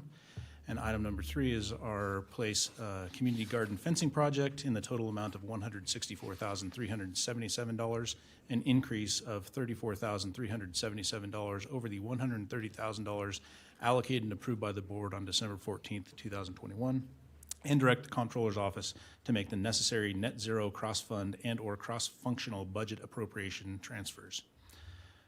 Item number 8 is a recommendation to approve a professional consulting services agreement between Far West Engineering and Washoe County for the Safe Camp facility to provide project engineering services, including design, bidding, and permitting, construction surveying, construction observation, materials testing, subconsultants, and value engineering services in the amount of $193,132, commencing on May 10th, 2022. Item number 9 is a recommendation to award a bid and approve the agreement to the lowest responsible bidder for the Our Place Site Improvements Project. Staff recommends Sullivan Structures LLC in the amount of $541,487. This project will design and construct landscaping and repair existing exterior finishes to the existing buildings at the Our Place campus located at 605 South 21st Street, Sparks, Nevada 89431. Item number 10 is a recommendation to award a bid and approve the agreement to the lowest responsible bidder for the Our Place Site Improvements Fencing Project. Staff recommends Sullivan Structures LLC in the amount of $548,817 for construction of perimeter fencing, security fencing around the leased area of the Our Place campus located at 605 South 21st Street, Sparks, Nevada 89431, with additional fencing around the community garden areas. Item number 11 is a recommendation to approve a professional consulting agreement between Washoe County and Van Wert Bugatti Architects for the Nevada Cares Campus Improvements Phase 2, 3, and 4 design development to include architecture and interior design, civil engineering, mechanical engineering, electrical engineering, structural engineering and kitchen design, construction documents, conditional use permit support, permitting support, bidding support, and construction administration in the amount of $4,203,439 and commencing on May 10th, 2022. Item number 11 is a recommendation to authorize Clark & Sullivan Constructors Incorporated, doing business as Clark & Sullivan Construction, as the construction manager at risk, CMAR, and approve guaranteed maximum price GMP Agreement 1 for Phase 2 of to construct the restroom, shower and laundry facilities, concrete floor ceiling in the sprung structure, and provide and install personal living cubicles for the Nevada Cares Improvement Project located at 1800 Threckle Street in the amount of $12,148,912 and commencing on May 10th, 2022. Item number 13 is a recommendation to award bid number 3175-22 for water and wastewater treatment chemicals on behalf of the Community Services Department, Utility Services Division, and on the requirements based on basis to Olin Chlor Alkali Products in the estimated annual amount of $382,250, and to Thatcher Company of Nevada Incorporated in the estimated annual amount of $21,600, and authorize the purchasing and contracts manager to execute the necessary purchase orders over the award period commencing July 1st, 2022 through June 30th, 2023, with the provision of 2 one-year extensions at the county's option. Item number 14 is the recommendation to authorize MWH Constructors and KG Walters Construction, a joint venture as the construction manager at risk, and approve a guaranteed maximum price agreement 3C for the early equipment procurement package associated with the South Truckee Meadows Water Reclamation Facility 2020 expansion project in the amount of $9,792,598. And finally, item number 15 is a recommendation to approve a one-year extension to the original request for proposal number 3086-19 for medical services, Washoe County personnel, ARC Health and Wellness Centers in the estimated annual amount of $294,321 on behalf of the Sheriff's Office, and authorize the purchasing and contracts manager to execute a one-year extension from July 1st, 2022 through June 30th, 2023 at the discretion of the county sheriff. Okay, all right, thank you, Mr. Manager. I'm lacking a commissioner right now. Madam Clerk, do we have any public comment on any of those items? I have nobody signed in on any of them. Okay, and I don't have a DA, and I don't want to get in any trouble here because I know that some of these items may require a full 4 vote. So I don't. Tell you what I'm going to do. I'm going to put us into recess for just a moment until I get another commissioner back so that I know that I have what I need. Because is Commissioner Hill on the line yet? She is. Ah, I do. Commissioner Hill.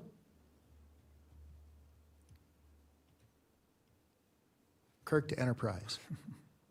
Hello, Mr. Chairman, I'm here. Okay, gotcha. Thank you so much. All right, good. We are on a block vote. Thank you. Okay, we have a motion and we had a second, even though the motioner is not here. And I don't have a DA to ask if that's okay. But we do have a motion and we do have a second. Is there any other discussion on these items? We asked for public comment already? Yep. I have Commissioner Herman signed in on 7. Oh, I have nobody, I don't have anybody. I know. Thank you, Mr. Chair. Yeah, I'm sorry, Commissioner, for whatever reason, I don't have you. Oh, wait a minute. There you are. The floor is yours. Okay, it's simply that I wanted to thank our Assistant County Manager for explaining some of the bills that were on this block vote, because it's scary looking at all those big numbers. I know how that is. And it was scary the first time around, and it's scary now, too. Thank you very much. No, thank you, Commissioner. And in fact, I made that exact request to make sure that we understood, because I went semi-apoplectic at our agenda review on spending money without forward motion, and they said that this is money that we have already spent. So, and I see Commissioner Jung is in the back. Okay. All right, so we have a motion, and we have a second, and we have had discussion. All those in favor, please signify by saying aye. Aye. Any opposed? Motion carries unanimously with Commissioner Hill now being with us. And so, Madam Clerk, thank you for noting that. All right, Commissioners, that takes us now to item number 16. Mr. Manager. Mr. Chair, I'm going to turn this over to the clerk to do an introduction and first reading of Washoe County Code, Chapter 95. Okay. I also have Mr. Crump available in the audience to give us a short presentation on this item once the clerk has done her thing. Thank you. Okay, Madam Clerk. Item 16 will be Bill number 1877. An ordinance replacing Chapter 95 governing parks and recreation in its entirety, and by enacting a new Chapter 95 within the Washoe County Code by adding, revising, and amending Chapter 95 in its entirety, including but not limited to definitions applicable to the chapter, open space and regional parks, commission, powers and duties of the director, enforcement of the chapter, use of vehicles and non-motorized vehicles, domestic animals, and visitor conduct. Okay, thank you, Madam Clerk. Commissioners, do you have any questions of staff on this? Mr. Crump, do you want to give us a 38,000-foot overview? Sure, thank you. For the record, Eric Crump with Washoe County's Community Services Department. We have put together a short presentation So today, actually, I need my presentation up. Is Alex doing that? There we are. That's over here and over here. Got it. Okay. So today we're looking for introduction, first reading of Chapter 95 of Washoe County Code. So Chapter 95 governs all things parks, open space, and recreation.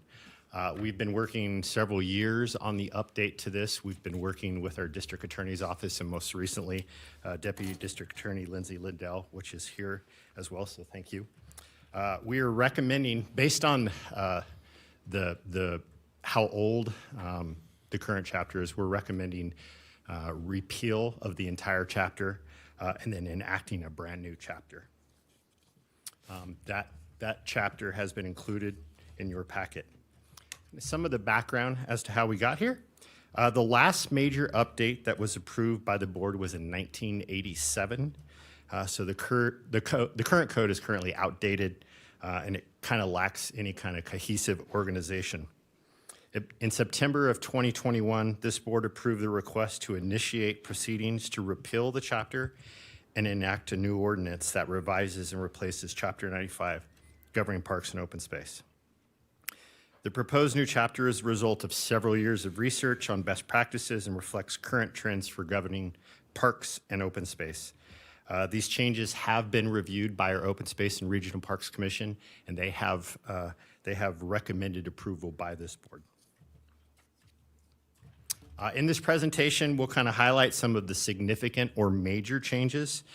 This bullet you see here is a summary of those, and then I have our park operations Superintendent Colleen Wallace-Barnum. She'll kind of go into each of these, not in great detail, but a little bit of more detail. So we're highlighting the significant changes. The minimum number of annual park meetings required for park commissioners currently 9, so we're recommending reducing that number. We're also codifying smoke-free parks that came to this board, probably a year and a half, 2 years ago, maybe a little bit more. We're incorporating the definition of electric bicycles or e-bikes. Obviously, those are very popular right now, and our current code doesn't contemplate electric bikes. We're granting citation authority to our park rangers. And with that, I'll hand it over to Mrs. Colleen Wallace-Barnum, our Park Operations Superintendent. She'll go over some of these. Welcome, Ms. Wallace-Barnum. Good morning. For the record, Colleen Wallace-Barnum, Park Operations Superintendent. So we'll go a little further in depth in some of the summary of changes. So the summary of changes for the Open Space and Regional Park Commission, as Mr. Crump mentioned, we would reduce the number of required meetings from 9 to 4. That's consistent with some of our other park commissions in the area. In addition, it would allow for some of the approvals to go just to Park Commission. They act primarily as in an advisory capacity to this board, but we do have some approvals that could stay at the Park Commission level. The fee schedule, park district plans, park master plans, park naming and design, special event agreements, park policies, and things of that nature. In the next one, this is the smoking and vaping. It is currently prohibited in all parks and open spaces in the entire area. So City of Reno and City of Sparks have also done the same. That came out of that joint meeting in 2017 and was approved by this board in 2019. And now, again, it's just codifying that change. The next is the definition of bicycles and other operator-propelled vehicles. We talked at length about this with our Deputy District Attorney, and it was decided that it was best to really adopt the NRS definition of an electric bicycle. And you can read that. I won't read that for you, but it's basically exactly what it has in the NRS code for an electric bicycle. And it also is consistent with what State Parks is doing as far as allowing, the one path that we manage jointly, which is the East Shore Trail up at Lake Tahoe for Type 1 and Type 2. So let me go a little bit further into that. definition. So there's 3 different classes of electric bicycles. The current definition for NRS allows for the first 2, the Class 1 and the Class 2. Those, neither one can go over 20 miles an hour. The first, the Class 1, is pedal assisted, and the second is non-pedal assisted. The next summary of change that we wanted to institute in Chapter 95 is that the director shall be empowered to designate employees as enforcement officials on behalf of the department. And those would be our park rangers. Park rangers would be able to have citation authority in order to serve written criminal and civil citations for any violations of Nevada Revised Statute, as well as Washoe County Code in relation to Washoe County parks. And that's one that we've gone back and forth on, but it was considered important for moving forward with our growing community and issues that we are seeing in our parks. So our recommendation is that the Board of County Commissioners introduce and conduct a first reading of the proposed ordinance and set the public hearing for a second reading and possible adoption for May 24th, 2022. Okay. So I can ride my bicycle more than 20 miles an hour, but not an e-bike. Correct. The e-bike has a governor, so it keeps it at 20 miles an hour. Okay. Interesting. All right. Are there any questions? Commissioner Lucy. Thank you, Chairman. I'm happy that we are actually addressing this. I believe the 2 pieces of this that are important, obviously, to me, have been the enforcement of the issues as we've continued to see growing attendance and sizable audiences within our parks.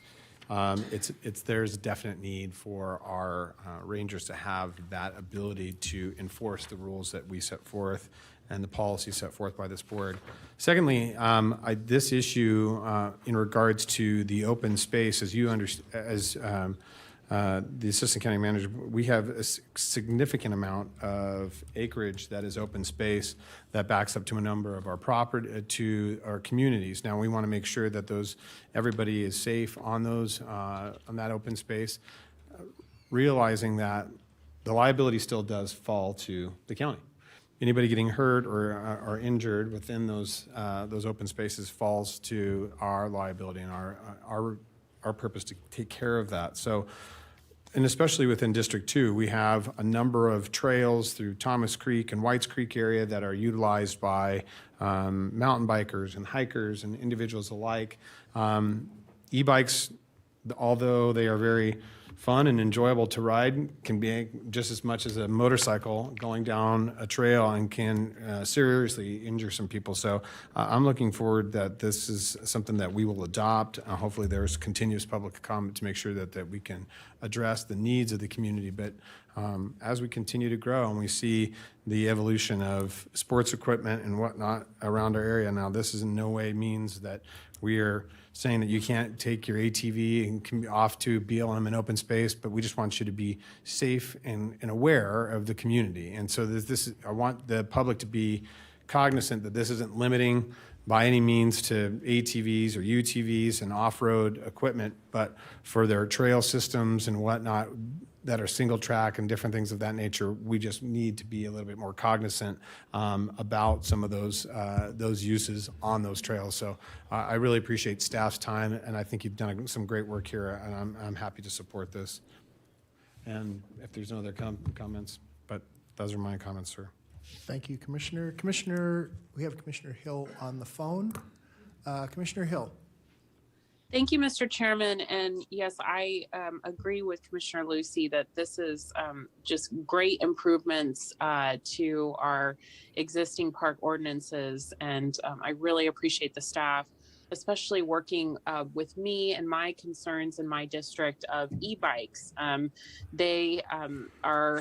We're having some issues happening in Incline Village with e-bikes being on our trails, and figuring out the best ways to regulate those and keep people safe, and also ensure that people can, utilize their e-bikes, and finding a balance. I'm really excited for this ordinance to pass, because then staff will be looking at which trails e-bikes will be appropriate on. And so thank you so much to the team, and I also look forward to supporting this.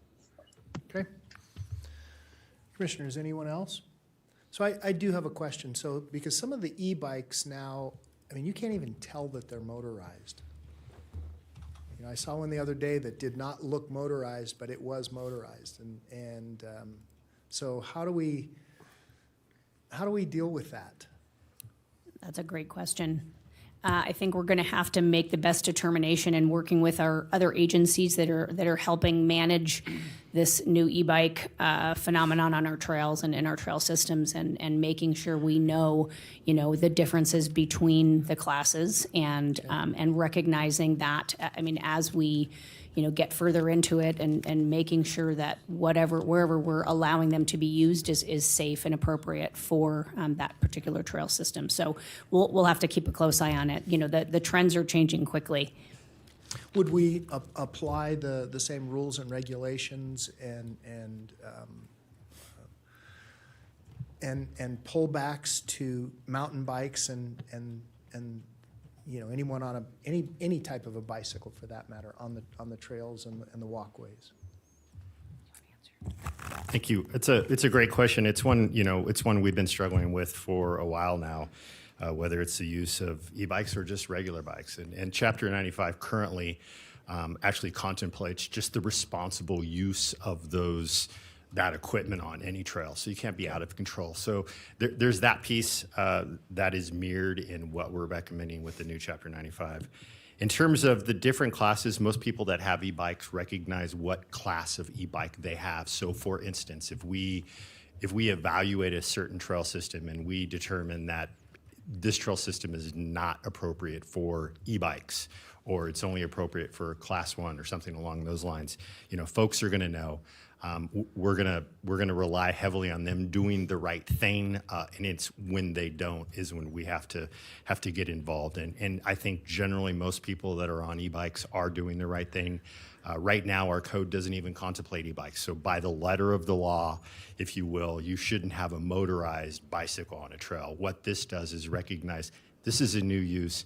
They have as much right to certain trail systems that others do, and it's not going to go away. And so let's get ahead of it. The other piece that we are struggling with is the consistency. So many of our trails go from Washoe County to City of Reno, or to City of Sparks, or to the state, or to federal lands. And so the consistency amongst how we manage those is really important as well, because it's obviously not a good thing. For instance, up in the basin, many of our trail systems up in the basin will ultimately go to federal land or ultimately go to state land. So we need to be consistent in our approach and recognizing that management approach. So.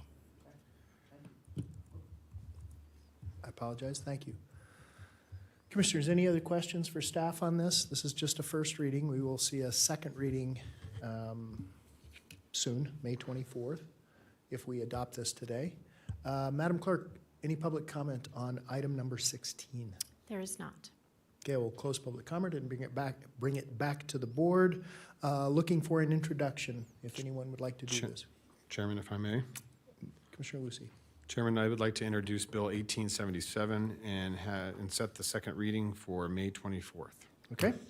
All right. Thank you so much. All right. We will close item number 16. That takes us now to item number 17. Mr. Manager. Mr. Chair, item 17 is a discussion and possible action by the Board of County Commissioners under Section 7.2, reconsideration of the Board of County Commissioners Rules of Procedures as requested by Commissioner Herman at the April 19th, 2022 Board of County Commission meeting to reconsider the board's vote on April 12th, 2022 for the Master Plan Amendment Case Number WMPA 21-0008 and Regulatory Zone Amendment Case Number WRZA 21-005, the Highland Village Phase 2. So this item is for your consideration for the board to determine whether you want to reconsider the vote of that day. We do have item number 18, which is the companion item to this, which has been appropriately Placed? well, placed on the agenda, and I'm, blanking on the term that we utilize to notify the community anyway. The community has been notified of this item. And so Mr. Edwards and I are here to assist you through this item if you so choose. Thank you. Mr. Edwards, would you walk us through section 7.2, just briefly, why this is here and how this affects the next item? Sure. Rule 7.2 of the Commission's Rules of Procedure is something that this body adopted some time ago to deal with situations where a member of the group of the prevailing side of a motion had second thoughts and maybe thought that the item should be reconsidered. And so that was requested at the last meeting to bring it back for actual reconsideration at this meeting. 17 is simply the motion to reconsider or not reconsider. If you vote not to reconsider, then item 18 will not be heard. If you do vote to reconsider under 17, then you will actually move into the rehearing of item number 18, which is the master plan and zoning amendments. Okay. And I'll ask you about some questions on item 18 if we get there. Okay. Commissioners, any questions on item number 17? Okay, before I ask for a motion, Madam Clerk, I see someone signed in for public comment on item 17. We have Ken Crater signed in for public comment. Okay. Okay, all right. We will close public comment. Mr. Crater has declined to speak. Commissioners, looking for a motion. I know Commissioner Herman, you asked for this item. Thank you, Mr. Chair. Am I on? I think I am. Okay, I'm not tall enough, I guess. So I move to reconsider under section 7.2, reconsideration of the Board of County Commissioners Rules and Procedures as requested by Commissioner Herman at the April 19th, 2022, the board vote on April 12th, 2022 for master plan amendment case number WMPA 21-0008 and regulatory zone amendment case number WRZA 21-0005 Highland Ranch Phase 2. This item pertains to item 18 in the same agenda. Okay. All right. So we have a motion by Commissioner Herman. Do I have a second for reconsideration of that MPA case number WMPA 21-00? I have it as 8 here, but now we have it listed as, it's 5 and case number 8. Okay, my bad. Okay. Okay, I have a motion. Do I have a second? I'll second for discussion. This is Alexis. Okay, all right. So we have a motion and we have a second. Commissioner Hill for discussion. Oh, I just, since we have the developer there, if he wanted to say anything, I'm happy to hear. Okay, all right. We'll call Mr. Crater up at this time.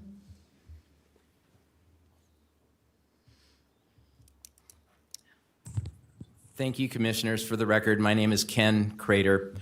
I asked Commissioner Herman if she would reconsider this item because I heard loud and clear the Commission's desire for a density cap, but after convening with staff after the last meeting, I realized that there was a far better tool than using a development agreement to cap the density, and that is by use of zoning. So what I'm asking to be reconsidered is to basically add medium density suburban along with the high density suburban zoning that would actually cap the density in a far better manner with zoning rather than a development agreement. And with roughly 10 acres of high-density suburban and 4.7 acres of medium-density suburban, it would cap the maximum density of the project to 4.57 dwelling units per acre, under the 5 dwelling units per acre discussed by the commission at the last meeting. So I just believe this is a better tool for the county. Zoning is certainly stronger than a development agreement. Zoning is right in people's face, and I believe this is a better way to achieve that goal of capping the density on the project. And if you vote for reconsideration, I have an exhibit that I can put on under item 18 that will very clearly show what I'm presenting in terms of the different zoning categories. Thank you. Commissioner Hill, do you have any questions for Mr. Crater?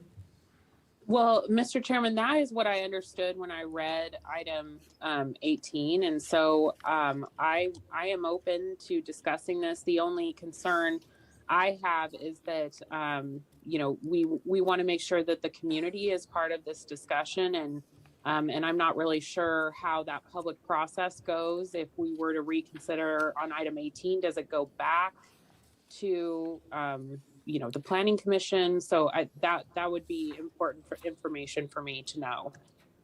Okay. Mr. Solero, explain the process with this and why the potential for utilizing this reconsideration versus a developmental agreement. So this item, as far as the question from Commissioner Hill related to public discussion, this item, as you'll recall, went through the public process, went through the Planning Commission. The Planning Commission actually approved the regulatory zone change and the master plan amendment to a higher density. When this item came before this board to move on to the regional planning agency, this board remembered that there was a development agreement on the property across the street from this, capping it at 5 units per acre. And so the board actually directed staff to go back with the applicant to create a development agreement similar to what we had done across the street to limit the densities on this property via a development agreement. That's when Mr. Crater came to staff to potentially rehear this item. And so this item will have to go back if approved. Let's see, we're on item 17, which is the reconsideration. If the board moves to reconsider the item, we will open up item 18. The board can then give us direction either to accept as it came from the Planning Commission. You can deny, you can modify. If the board chooses to modify per the request of Mr. Crater, this item will then go back to the Planning Commission for their review and a report from them, and then back to this board, and then on to regional planning. I believe I've captured that appropriately, Mr. Edwards. If I didn't, I'm sure you would jump in here for me. So the public process is still intact associated with this. In fact, this action, if approved by the board, would actually lessen the density that was already approved through the public process. Okay. Well, Mr. Chairman, I keep with my second, and I'm happy to reconsider this and move on to item 18 for the board's information. Okay, so yeah, but we still have to have a vote on this. So let me ask you this, Mr. Solero, just because I want to understand this. And I actually understand, but I want to put this on the record. I think it's important to deal with this. We denied the high density because that travels with the land. That stays there. Developmental agreements don't. Developmental agreements are historically time sensitive, and they do not accompany the land itself. Am I correct in that? And Mr. Edwards, you can answer as well. Yes, you're generally correct about that. Yes. Okay. So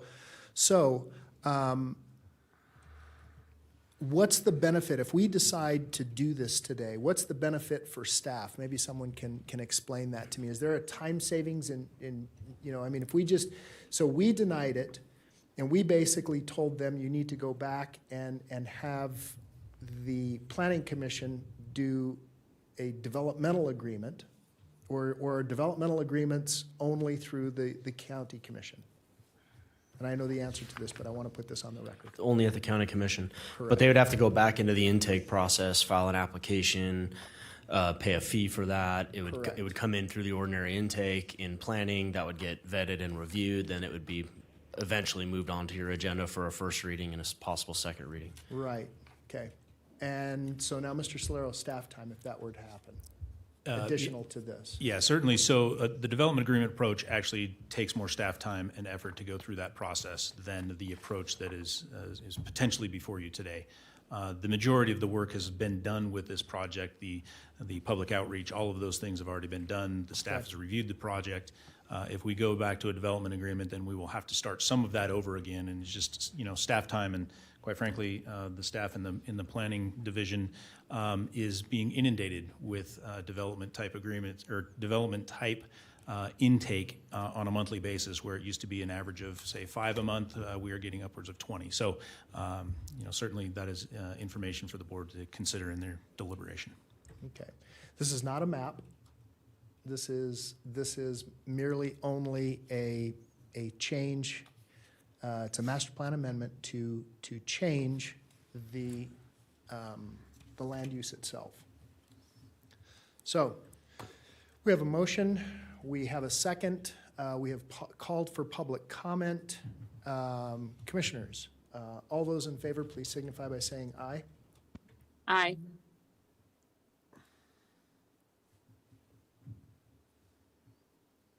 Okay. Nay? Nay. Nay. Okay. Motion fails. Okay. All right. Thank you, commissioners. That takes us now to item number 19. Mr. Manager. Mr. Chair, item number 19 is a public hearing and possible action to hold a first reading of an ordinance. I will turn this over to the county clerk. Item 19 has 2 first readings. The first one will be Bill number 1878, an ordinance amending ordinance number 1000 in order to change the boundaries of District Number 24, groundwater remediation, and providing other matters relating thereto. Okay. You said something about 2? Would you like the other one read, or would you like to introduce this one first?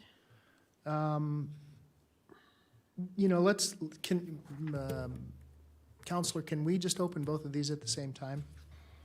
I mean, this is quotidian stuff. This is groundwater remediation. Can we introduce them both at once, or do we have to introduce them one at a time? I'll introduce them one at a time. Give me 1 second. Hold on. It's all right. It's all right. Let's press on. Commissioners. Yeah. Actually, Madam Clerk, do we have any public comments on this item? There's no one signed in. Okay. Bring it back to the board. Looking for an introduction for Bill number 1878, Commissioners. Chairman. Mr. Lucy. Move to introduce Bill number 1878 with a possible second hearing to be, possible second reading and possible adoption to be set for June 21st, 2022. Perfect. Okay, Madam Clerk. Okay. Number 2. The second ordinance in item 19 will be, the second bill is Bill number 1879, an ordinance imposing a fee on the parcels of land in Washoe County, Nevada, District Number 24, groundwater remediation, to pay the cost of developing and carrying out a plan for remediation and prescribing other matters related thereto.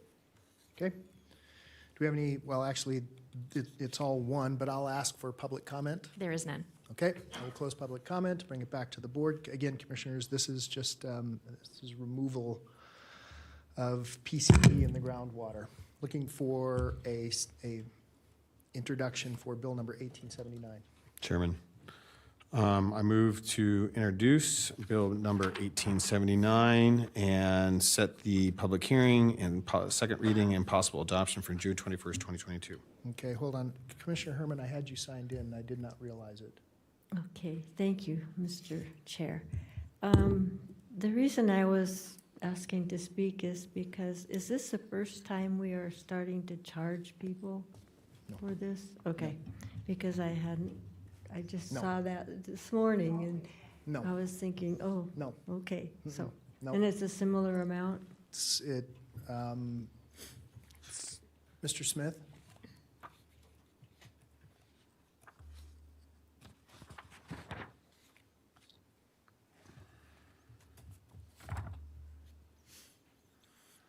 Good morning. For the record, Dwayne Smith, Director of Engineering and Capital Projects, the CTMRD program.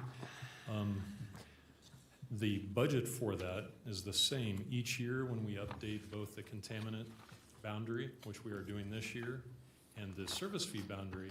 We readjust the fee based on the budget and the number of customers. So it does vary a little bit, but we're talking, I believe this year, within less than $1. Those variances. So every year, yes, we have, since the inception of the program, charged a fee that is then brought into the county and allows us to manage and mitigate and remediate PC in groundwater. And another question is, how are we doing on that? Just for the public's knowledge, how are we gaining ground? And through the chair, that's a great question. We do that primarily through the stripping of PCE from groundwater from municipal wells that are located within the contaminant plumes that are primarily located in the downtown Reno area. We also are responsible to mitigate and remediate PCE through other methods. For instance, spot work, which we are working on currently with one of the property owners that happens to have property immediately over the top of a contaminant plume. So we are also working with the state, who is our partner in this, to help direct these mitigation and remediation activities for those specific areas. Thank you. Okay. Okay, all right. So we had a question. Can I get another introduction for 1879? Commissioner Lucy. Chairman, I will move to introduce Bill number 1879 and set the public hearing and possible second reading and possible adoption for June 21st, 2022. Okay, very good. All right, thank you so much. All right, Commissioners, that takes us now to item number 20, a public hearing and second reading. So I will open up the public hearing for a second reading and adoption of the ordinance of Chapter 110. Mr. Manager. Item number 20 is the second reading and possible adoption of an ordinance amending Washoe County Code, Chapter 110, the Development Code, Article 319, short-term rentals, by amending various sections in order to change the requirements for processing of Tier 3 short-term rental applications from an administrative permit approved by the Board of Adjustment to a special use permit approved by the Planning Commission, to exclude overflow parking spaces in condominium or multifamily complexes in the calculation of required parking spaces, to require the short-term rental property owners notarized certification to include an attestation that the subject STR property is covered by insurance that provides for a minimum of $500,000 liability coverage per occurrence, to repeal the requirement to submit a certificate of insurance, to provide that a bear box is required in the Incline Village General Improvement District's service territory following 2 confirmed trash violations, to modify the maximum occupancy calculation from 1 occupant for every 200 square feet of habitable space to 2 occupants for each legally permitted bedroom, with the remainder of the home, excluding the bedrooms, calculated as 1 occupant for every 200 square feet of habitable space, and all matters necessarily connected therewith and pertaining thereto. And as you'll recall, when we adopted the short-term rental ordinance into the Development Code earlier this calendar year, maybe it was last calendar year. Everything's running together. Anyway, we had mentioned to the board that we would do our due diligence and collect data and make recommendations back to the board. You have heard this item previously. We did give an update prior to bringing the first reading, but we do have staff here available to answer any questions that you may have. Okay. Hold on just a second. Madam Clerk, will you give me a number on this, an ordinance number, please? This is ordinance number 1686, formerly bill number 1876. Okay. Okay, very good. Okay. Welcome. Yes, thank you. Good afternoon, Courtney Wyke, Senior Planner. with Washoe County. I do have a short presentation. This item was heard at first reading last month. If it's the board's pleasure, I'll go ahead and go through that presentation now. Okay, hold on just a second. Commissioner Hill, do you have a question? Oh, Courtney can do the presentation, and then I'm happy to make a comment after the presentation. Thank you, Mr. Chairman. Okay, all right. Commissioners, so let me, hold on a second here. Do we need a presentation on this, commissioners? It's a second reading. Does anyone require that? Okay. I think we're probably golden. Madam Clerk, do we have any public comment on this item? We have one email sent in by Judith Miller on this item. Okay. All right. Thank you so much. Commissioner Hill, what comments would you like to make? Thank you, Mr. Chairman. And I just wanted to, first of all, thank staff, because I know that it was a big haul to put together this program last year, and I think that they did a great job of getting people, the permits, and now we're in the next phase of ensuring that folks who do not have permits get permitted, and if not, then they see penalties and fees. And I think that we have a great opportunity this next year to have a full almost 2 years of the program and then reevaluate and see where we're at. I know that there are a lot of concerns about workforce housing and affordable housing, and I want the staff to do a little bit of data collection and study on who are the type of people that are buying STRs, and what kind of uses are they being used for, and whether any of those folks would ever do a long-term rental. And I just wanted to make a note to the Incline Village Crystal Bay residents that we are undergoing our affordable housing action plan right now in Incline Village and Crystal Bay. So we're going to look for options on affordable housing. But I think that these changes are really necessary, and they provide some really great next steps over the next year to make this code a better code for our staff and then folks who own STRs and also our community. So I'm happy to adopt the ordinance whenever the commission is ready. Okay, thank you. Hold on just a second. Commissioner Jung, have you signed in? Yeah, I'm ready to adopt this as well, and I just wanted to say to Commissioner Herman, along with this board, who did some heavy lifting to support her, because that's where the STR issue had been bubbling for many years prior to the pandemic, and this was a rough thing to get our arms around, and staff, I believe, did a fabulous job, and especially this commissioner for that district that people were pleading. Commissioner Hill. Oh, you thought I was saying me.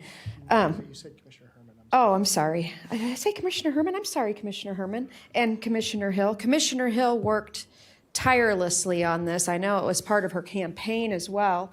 And we had really worked tirelessly on this for all the time that I've been on the board, almost 15 years, because it was creeping up on us quite severely. And, people that have short-term rentals or live full-time in Incline Village and Crystal Bay sure blew up my lines and my email to get this solved. And I want to say to Commissioner Hill and this board, and especially the staff, I think you've created the gold standard of short-term rental community enforcement, and the way to do this in the best way. You didn't make it so harsh that it's worth for people to say, forget it, I'm not going to do it. You also didn't make it too easy that it suddenly everybody could do it. And what's most important to the people that live there, and I would argue people that rent short-term rentals, is that we have people on site and ready to respond to any sort of complaints that will interfere with their pleasant enjoyment of their community or where they've chosen to recreate. So I just want to give Commissioner Hill all the glory on this, because this was a tough one. I had told her when she first came in office, I think you're nuts to take on this position, and I think this is going to be hard and heavy, but I can't tell you enough. This commissioner, in my estimation, is a rock star when it comes to her constituency and really responds. And I know the chairman's going to say, now, wait a minute, Commissioner Jung, because this applies to all of us. And yes, it does apply to all of us in our unincorporated county. And I do full well know from my sources at the City of Reno and City of Sparks. Remember, I worked at the City of Reno, so I have a lot of best friends over there.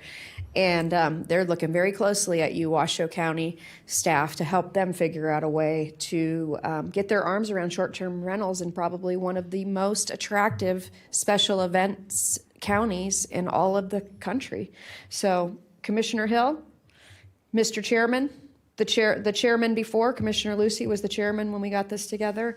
My hats are off to you and to the staff especially.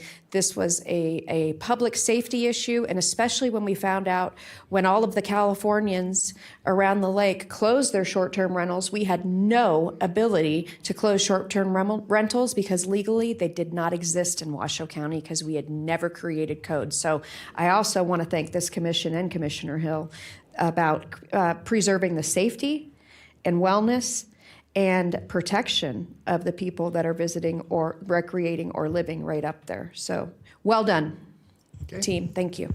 Thank you, Commissioner. All right, Commissioner Hill. Commissioner Lucy. Thank you, Chairman. I do have one.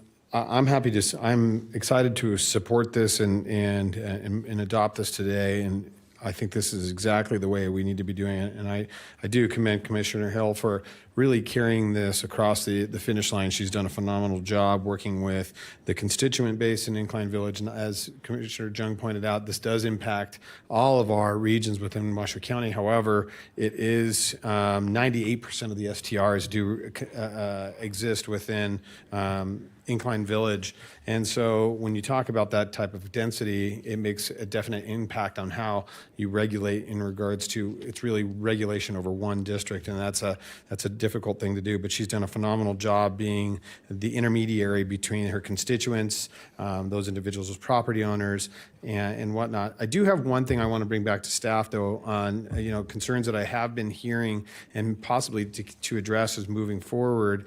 What I want to make sure that we're cognizantly aware of is that, are there companies coming in and acquiring multiple houses within a predominantly tourist-based area that are maybe small, so they can rent out short-term rentals, but then they don't really fall to a larger scale, like of a condominium, because of a size and nature.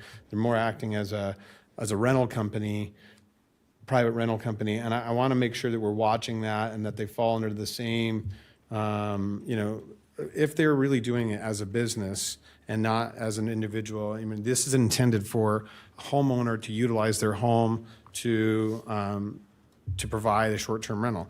This is not intended for a large company to come in and build what I would call a segregated group of properties for a business.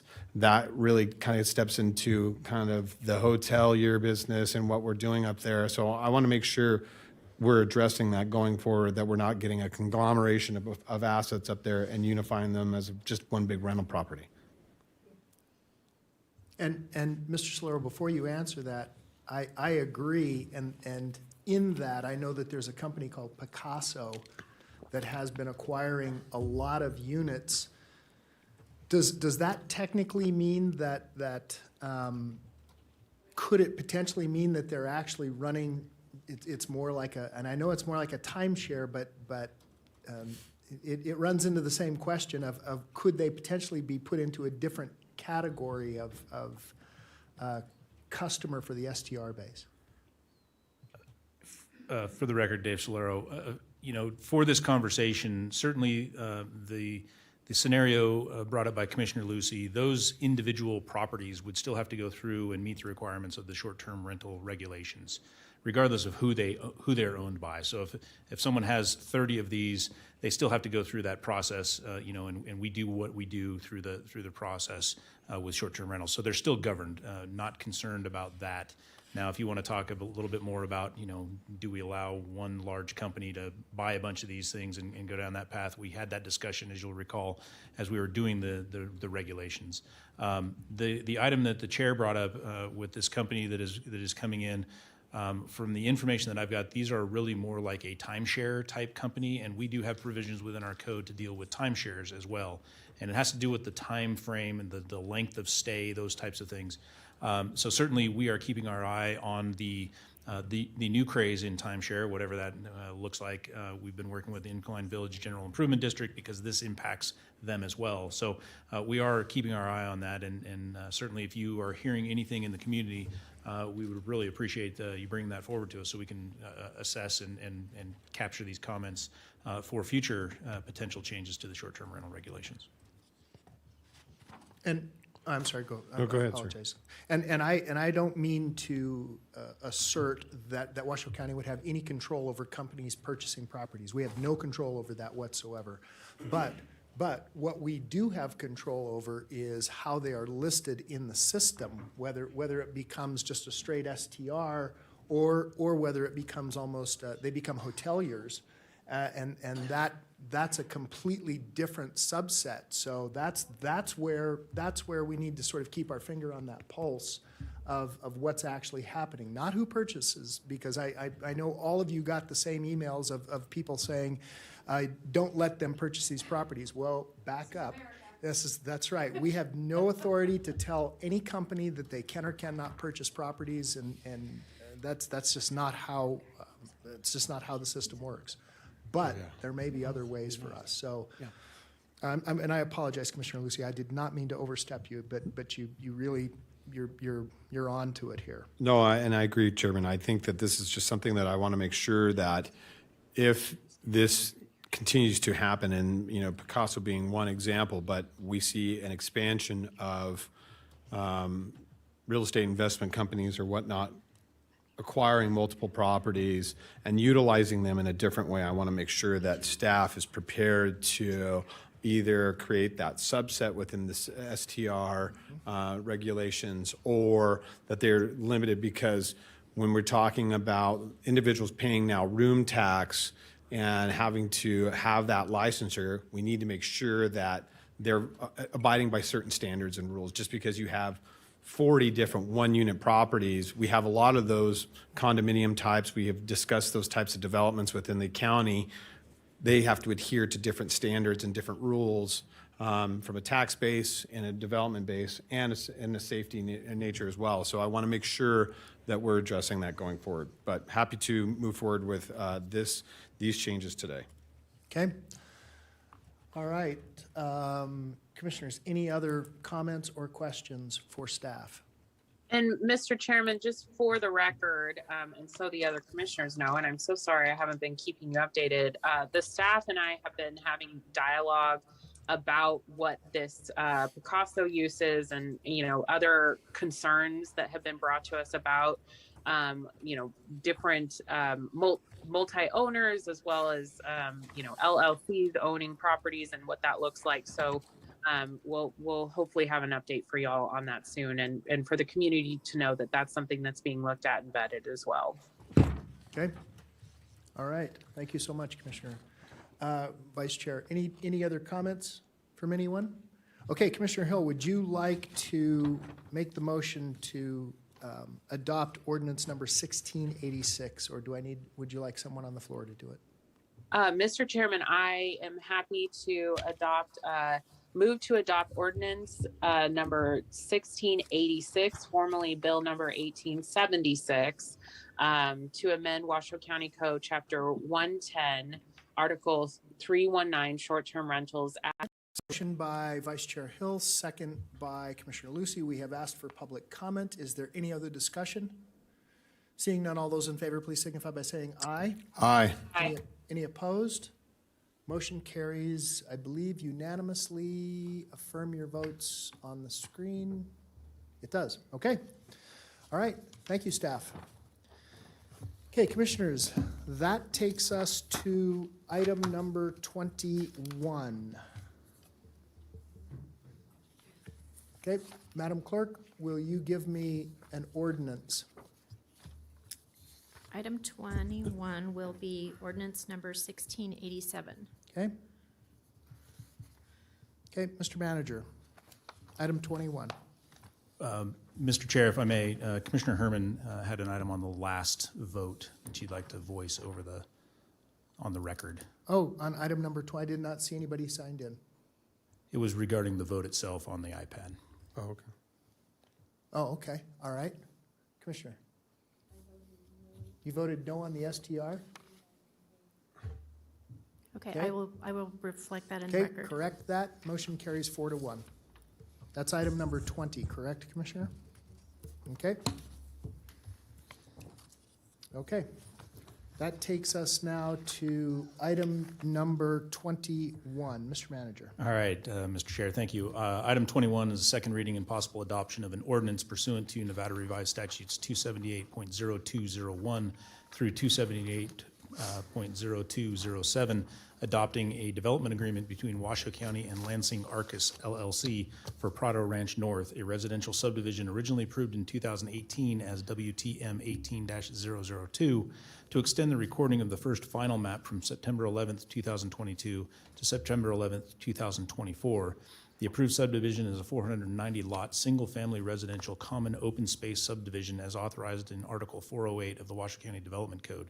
The location is adjacent to Lemon Valley Drive, north of Nectar Street, and adjacent to Chickadee Drive and Sandpit Road, and is comprised of 6 parcels that total approximately 154.65 acres. The parcels are located within the North Valleys Area Plan within Washoe County Commission District Number 5.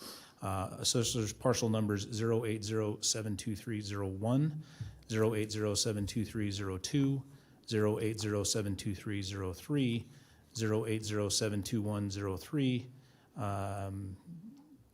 080-72104, and 080-72105. Okay. Thank you, Mr. Manager. Staff. Ms. Olander, welcome. Talk to us about the need to, why are we asking, or maybe you can't answer this. Why are we asking for an extension? So they had this is Julie Olander, Washoe County Planning and Building. So the primary concerns were the sewer and then also the issues at Swan Lake. So they were getting those items resolved, so they're asking for an extension of time for those 2 items. Okay. All right. Commissioner Herman, I have you signed in first. Go ahead. Okay. All right. We're having some iPad technical difficulties today. Okay. Commissioners, if you'd like, I will open public comment at this time. Okay, let's go ahead and do that. Madam Clerk, would you please call public comment? Of course. First up, we have Denise Rost. And after Denise, Danny Klaus. Cleas. Cleas, I'm sorry. Ms. Ross. Good morning, everyone. It's nice to see everyone again. Welcome. You thought we were gone. Well, I'm banking on that this project won't be able to proceed if you guys deny the continuance or more time. It's a mess out there. We're obviously still recovering from the flood situation.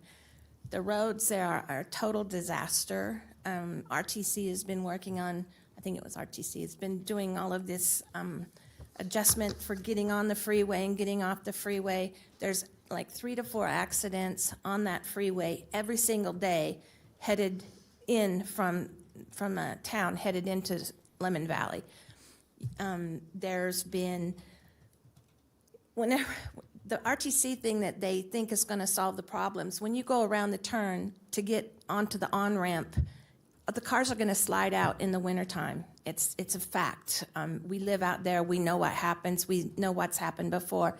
It's already a mess. There's so many people out there, and it just, the growth infrastructure isn't ready for more right now. It's not. We think that they need to start over, that you guys need to deny this extension.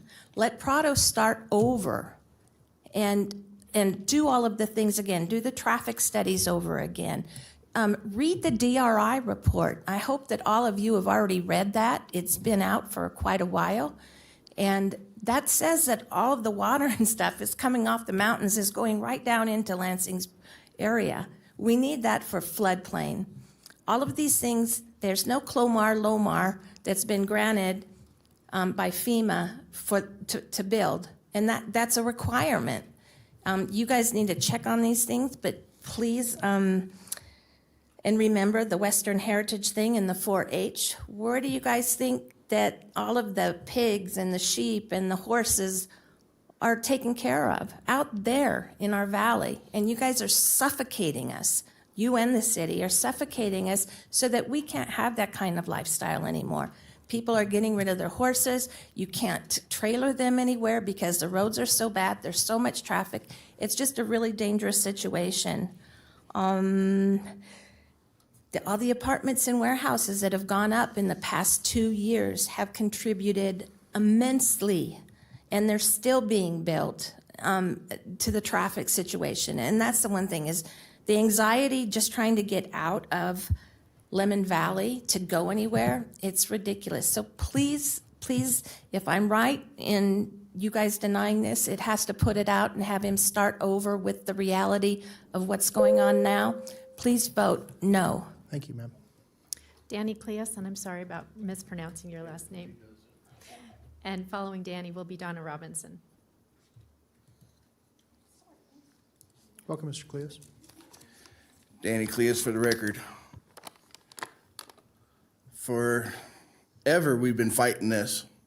One, it should have never been approved because it's not a part of the Lemon Valley master plan. But you guys did it anyways. Two, since the flood, DRI report just came out. I hope you read it because you need to read it to understand it. All the drainage goes right through his properties. What's he going to do with that drainage? Is he going to put it in a concrete sluice so it goes faster to the lake? Is he going to build up his property with dirt that is unsuitable to build on according to your guys's? Actually, it's him back there. Can't remember his name now. Dwayne Smith. You know, it's crazy. It should have never been approved. It needs to go back and be redone so you can get something out there that's suitable and fits our area.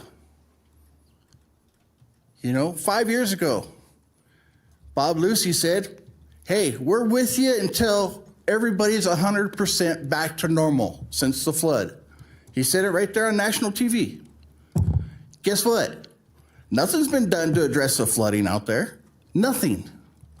You guys took down the barriers, which is cool, but the lake's right up there. If we have one more bad storm, it's coming over the banks again. And nobody wants to listen to that stuff. You know, his property that he wants to put his detention ponds on would be underwater again.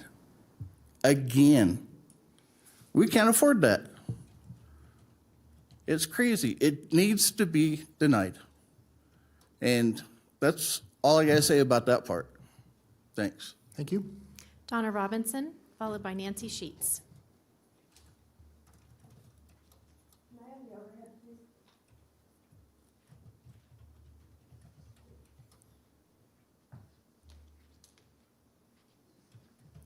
Welcome, Ms. Robinson.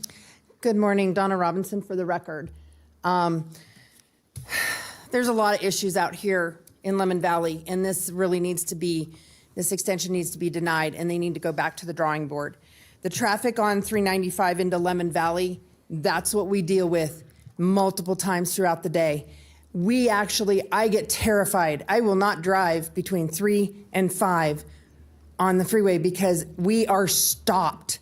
And it's all traffic going into Lemon Valley. And it's not just the construction. It is everything. It was that way before they started the construction. When you stop on that freeway and you see those semis come over that little rise, all you can pray. I drive on the shoulder. I'm like, please don't rear end me. Don't kill me today. So that's number one. We had a fatality right in front of this property that you're looking at, where a person lost their life. And it was because it was a head-on, and it was drastic. And it shut down Lemon Drive, that we only had one way out of the valley. If there was a natural disaster, one way, and that's through Stead. If that gets closed off, we have no way out of that valley if both ways are. So we don't need more people there right now. We need to fix the infrastructure. I spoke to the engineers when they had their little meeting with the community, and I said, what are you going to do when we have a lot of water and we're going to put it into retention ponds, and the retention ponds are going to flow into Swan Lake right across Lemon Drive, and the culverts are going to be under Lemon Drive, and we're going to raise Lemon Drive up. And I said, what are you going to do to keep the water from going back into the subdivision? And the guy looked at me and he said, not our problem. It's Washoe County's. That is a problem for you guys to consider. They're going to add all these houses, take away all this absorbable ground, and put the water into the lake. The lake was at 4924, and the natural barrier in the break of that berm is 4917. So that water fills up the retention ponds, it goes in the culverts, it goes back into their subdivision, then it runs downhill into our homes, which the ditches have not been addressed out there. The ditches are not draining properly. And they finally came out and cleaned some of them, but they're not being attentive to the flooding issues out there. We don't need another 2017. You need to have these guys go back to the drawing board and start this over again. Do not approve this extension. There are a lot of reasons that it needs to be looked at again. We're talking years ago that they did this. Traffic studies. There is so much more traffic out there now. That's what you guys need to look at and consider. I appreciate your time.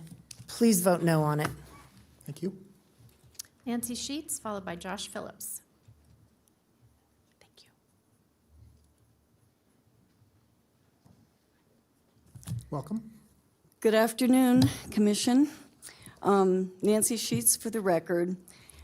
They've said everything, everything that's been said. And I just wanted to start with the development already going on has me so stressed out and anxiety, just like what was already talked about. I have lived in the valley for 33 years and my heart is just broken. It's just broken. I know this development is already approved, but we can't make it easy for them. Lemon Valley is already so overdeveloped. We are clearing land as we speak for 260 townhomes on the corner of Military and Lemon Drive right now. Traffic is the #1 concern. I don't even want to drive into town anymore. It backs up on the highway by 1 o'clock in the afternoon. The new Diamond interchange is very dangerous. There is no room for the cars and the trucks side by side merging onto 395 southbound. The desert is a very delicate environment, and we have stressed it beyond capacity right now. Then they want to build, and where they want to build, of course, is in the floodplain, which will displace the future flooding for existing homes. Then also, it brings more people to the back of the valley. You will have more side-by-sides doing 90 miles an hour in the hills, partying, which brings up a new threat to our neighborhood, which is fire. Not to mention the responsibility for other forms of recreation, such as horses. I won't even ride my horses in the hills anymore because I'm afraid of getting run over by a side-by-side doing 90 miles an hour. And thank you, Commissioner Lucy, for your concern for motorized vehicles on public lands for public safety, which was Agenda 16. This whole mess needs to go back to square one for future assessments, so I say no to extending their approved plan. Thank you. Thank you, ma'am. Josh Phillips.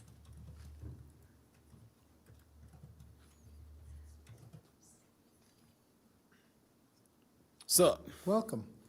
How's it going? So, I woke up at 3 o'clock this morning. Sorry about my outburst earlier. Obviously, I'm not well known in these procedures. But, so yeah, I woke up at 3 o'clock this morning to go to work in Carson. And it's to avoid the traffic and also to get my work done so I can come here and say all this. But yeah, traffic is ridiculous. Absolutely ridiculous.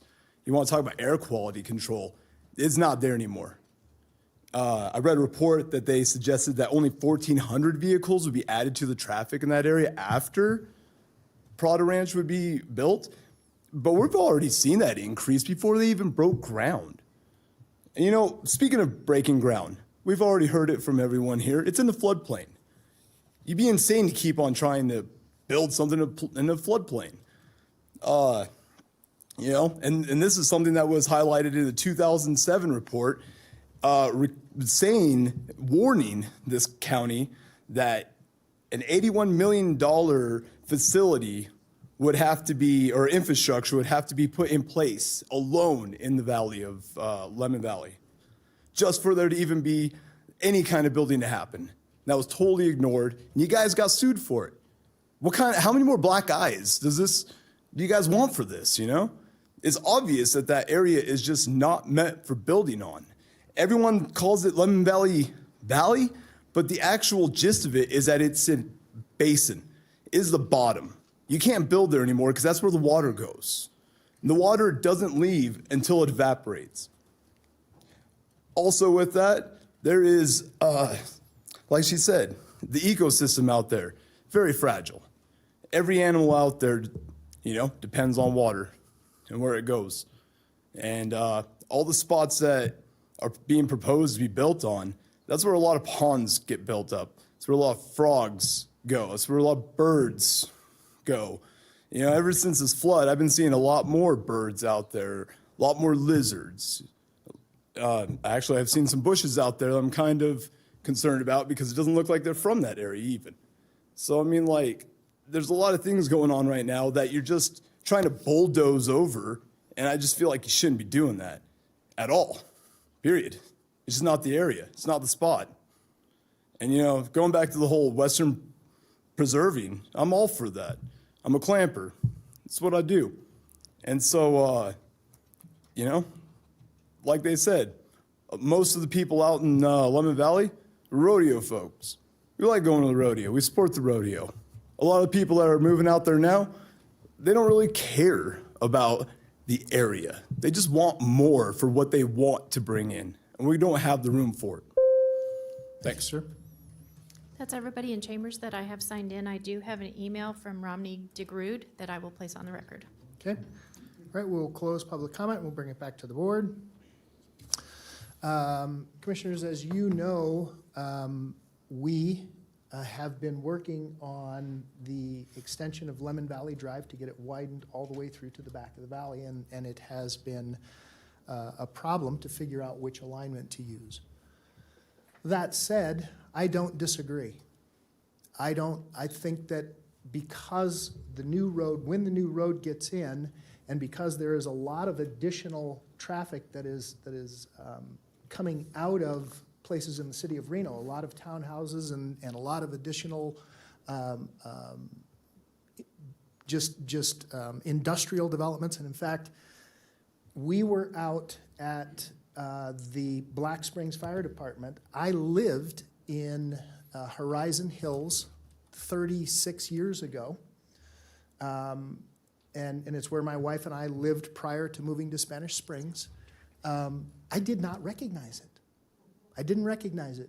The places that I hunted are covered with industrial complexes. Now, I'm not suggesting that those people did not have the ability or the right to develop their property. That's not the suggestion.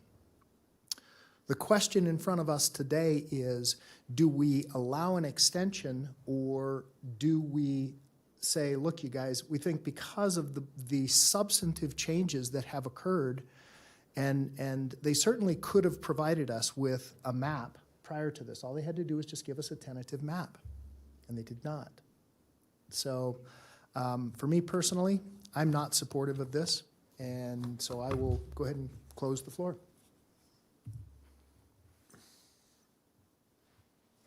Commissioner Herman, I have you signed in. If everybody's ready, I would make a motion to deny this project. Okay. All right. Commissioner Hill, do you have any comments? No comments. Okay, thank you. All right, we have a motion to deny. Do I have a second? Second. I have a motion by Commissioner Herman, second by Commissioner Lucy. Is there any other discussion on this item? Yes, Commissioner John. I would under like to discussion. also put on the record that it is high time, regional planning, RTC, Washoe County Commission, Reno, Sparks, City Council, stop putting all the growth to the north. We need to spread this growth out through the entire valley. And you can't stop growth, sir. It's against American values. You own your private property and you should be able to do what you want on it. But I am devastated with the unchecked growth that's happened in the north. And I know that's the way the plan was originated at regional, but we need to go back and spread this growth around. We're never going to stop growth, but we certainly can share growth. And that's what a community and a county is supposed to do. Share the pain and suffering and change that comes inevitably. Anything I change for you, you experience pain and suffering, even if it's a good change. But let's spread that around this valley so that there is equity in carrying the load of the good times and the bad times. So I am in agreement with this. I want this to be denied too. Thank you. Okay. Chairman. Please. Commissioner Lucy, under discussion. Thank you, Chairman. Under discussion. The reason for my support of denying this is, once again, we are allowing developers to kick the can down the road and not really fulfill their obligations that when they have stood in front of us asking for supportive projects due to whatever the challenges they may have experienced. The Commissioner Jung brought up a great point. It's not our responsibility to deny people because of the use of their property. However, we need to make sure the infrastructure is there that supports the constant growth, because the infrastructure is not adequate and suitable in a number of these areas, and it's challenging. And to continue to allow plans from years ago to go forward without a new renewal of review and understanding of impacts, because we find ourselves in a siloed environment where City of Reno, City of Sparks, Washoe County all have impacts relatively by boundaries to us. And the addition of multifamily in the City of Reno has a dramatic impact on Military Road and Lemon Valley that did not exist 5 years ago when this was initially considered. And whether you want to blame it on the pandemic or not, these challenges now exist. And so to allow these continuous extensions, I don't think these continuous extensions are good policy. I think that it's bad policy. I think it needs to go back for full review by the community and make sure that the current level, because we've allowed certain things to happen that did not exist previously. Those conditions have now changed. Maybe the average daily trips aren't suitable for a sizable development of this nature. So that's my reasoning behind this type of denial. Not that I don't support development. I support smart and community-driven development. And that's really what it has to be. It has to be about what the community is saying in regards to where they live and how it's impactful to them. And the developers need to listen and pay attention to that as well. And that is just where I stand. And I'll do it all, not only in my own district, but I do it around the county. So there you go, Chairman. Final discussion is what has happened on 395 North is unconscionable. And I blame NDOT for that. That road has not changed since I lived out there. And that's, I know that there are some folks that have lived out there longer, but I lived out there more than 35 years ago. So I'm a newcomer, I get it.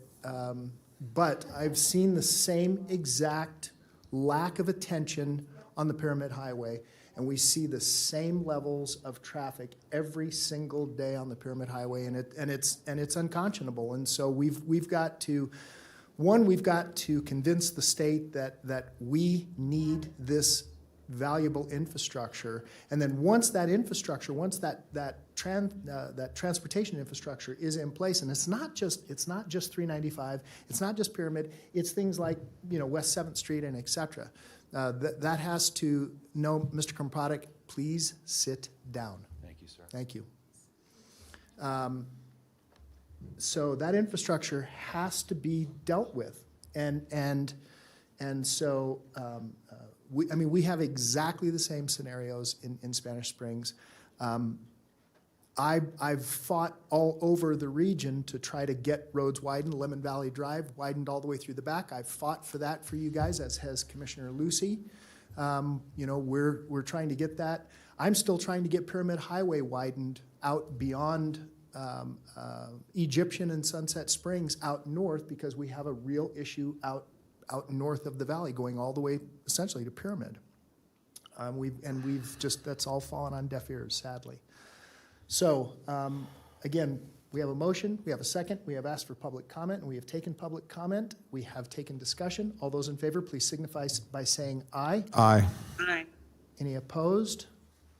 Please affirm your votes.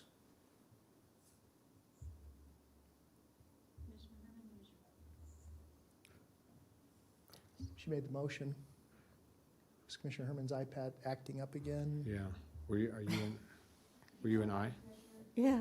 She was an aye. She made the motion. Okay. Motion carries unanimously for denial. Okay. And I just Okay. wanted to say one thing. I voted against it the first time, and I'm going against Okay. it one more time. Thank you, Commissioner. Okay. Manager Brown, this just now came up. This is. Yeah, no worries. I feel compelled just to make sure that the commission understands that the tentative map is still valid through September 2022. So just trying to keep rock and hard place with staff out of the middle. Right. Potentially the developer could come in with a final map and still continue this process. I just don't want the commission or the community in the future, if this does happen, that staff is in a bad position here. And thank you for putting that on the record, Mr. Manager, because that would have nothing to do with us. That's the timing of that ability. And so this what was in front of us today is the request for an extension from September 11th, 2022 to September 11th, 2024. Okay? All right, Commissioners.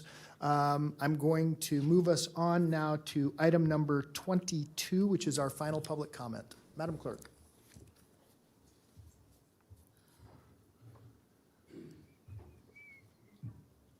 Sorry. Danny Cleus up first.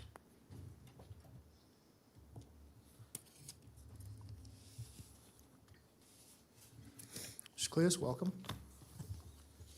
Danny Cleus for the record. For one, they won't be able to build out there this year anyways because they don't have a Clomar or Lomar. And from what I understand, FEMA's not giving them out. So anyways, on top of this, the RTC on-ramps to 395. I don't know who the engineer is or who messed up, but they need to widen that up because we almost had a collision today over it. Even the off-ramps coming in there, they got them too sharp again. And I know you guys are on the board, so you know about it. So on top of it, you guys were talking about the thefts and what the sheriff can do about it. Well, it's not what the sheriff can do about it, it's what you guys can do about it. Give the sheriffs more money so they can put out more patrols to do their job right.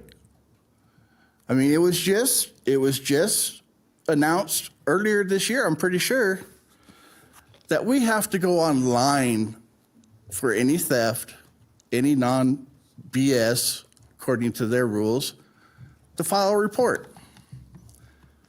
Now, luckily, most of us in the back of the Lemon Valley, we're pretty well protected, and we're not going to wait on the sheriffs anymore because we can't.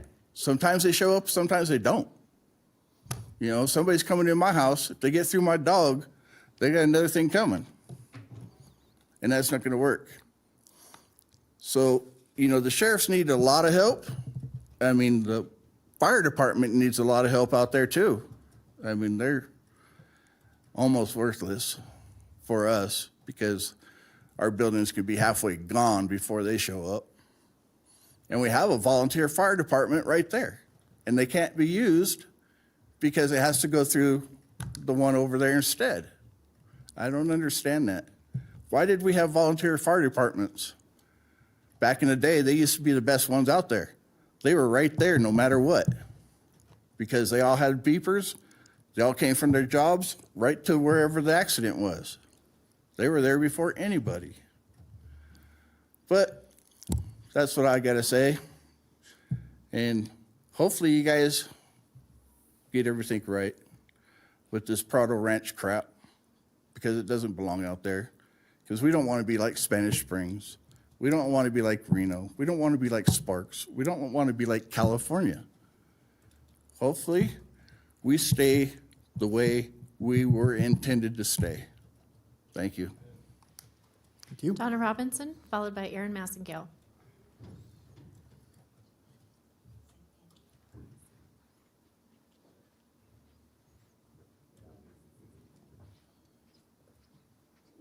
Welcome back, Ms. Robinson. Thank you, and Donna Robinson for the record. First, I want to address you as a whole. Thank you for hearing us. We appreciate it, we do, on the Prado Ranch vote. Thank you.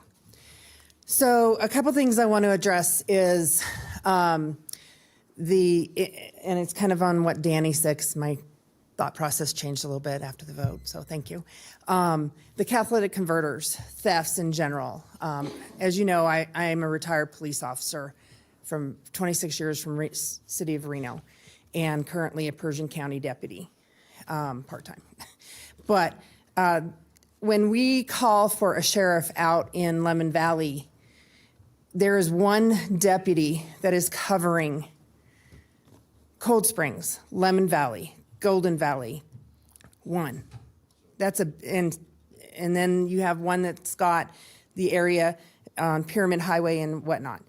And if he needs a backup unit, then he's got to be pulled from that area. So they are very undermanned. And yes, we don't see deputies out there. We have a lot of issues. I've been chased by dirt bikers on my horse. I've been, had people almost hit me in my horse because of the driving out there. I know Lemon Drive belongs to the City of Reno. We don't see them out there at all. Infrastructure is a big issue out there. Having the sheriffs out there to help us when we need them is big. Catalytic converters, you need to look at where supply and demand, where are they selling it? Are they going to California? Are they selling it to scrap yards here? That would be a question for your sheriff. You know, what task force have you put together? When I used to work at Reno and catalytic converters started coming up, we actually started putting a paper together. Who were the common people that were sold? The salvage yards were required to get IDs and take photocopies of them. So that's something to look at. Rangers, I'm really glad the Rangers are getting some authority. I don't know how many times I've chased dirt bikers out of the Lemon Valley Arena or out of the parking lot while they're doing Brodies and scaring the horses. And not only that, but the driving out there. I don't know how many times I've had people pass me on that double yellow line, and I'm doing 45, which is the speed limit. They're doing 60 or 70. We're going to have more fatalities out there. We need more enforcement out there. And I appreciate your time, and thank you so much for finally hearing the people in Lemon Valley. Thank you. Aaron Massengale.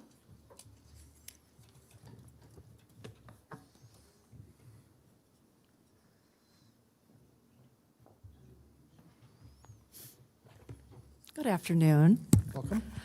I am here to stand on my hill and ask you to please pass a resolution to ban vaccine passports and any sort of medical intervention, digital verification system, because it creates segregation and discrimination based on medical status. I wanted to assure you in doing so that you would not be standing alone, that there are 10 counties across the nation that I'm aware of that have banned vaccine passports. Montana, as a state, passed legislation to ban vaccine passports, and we have 2 cities.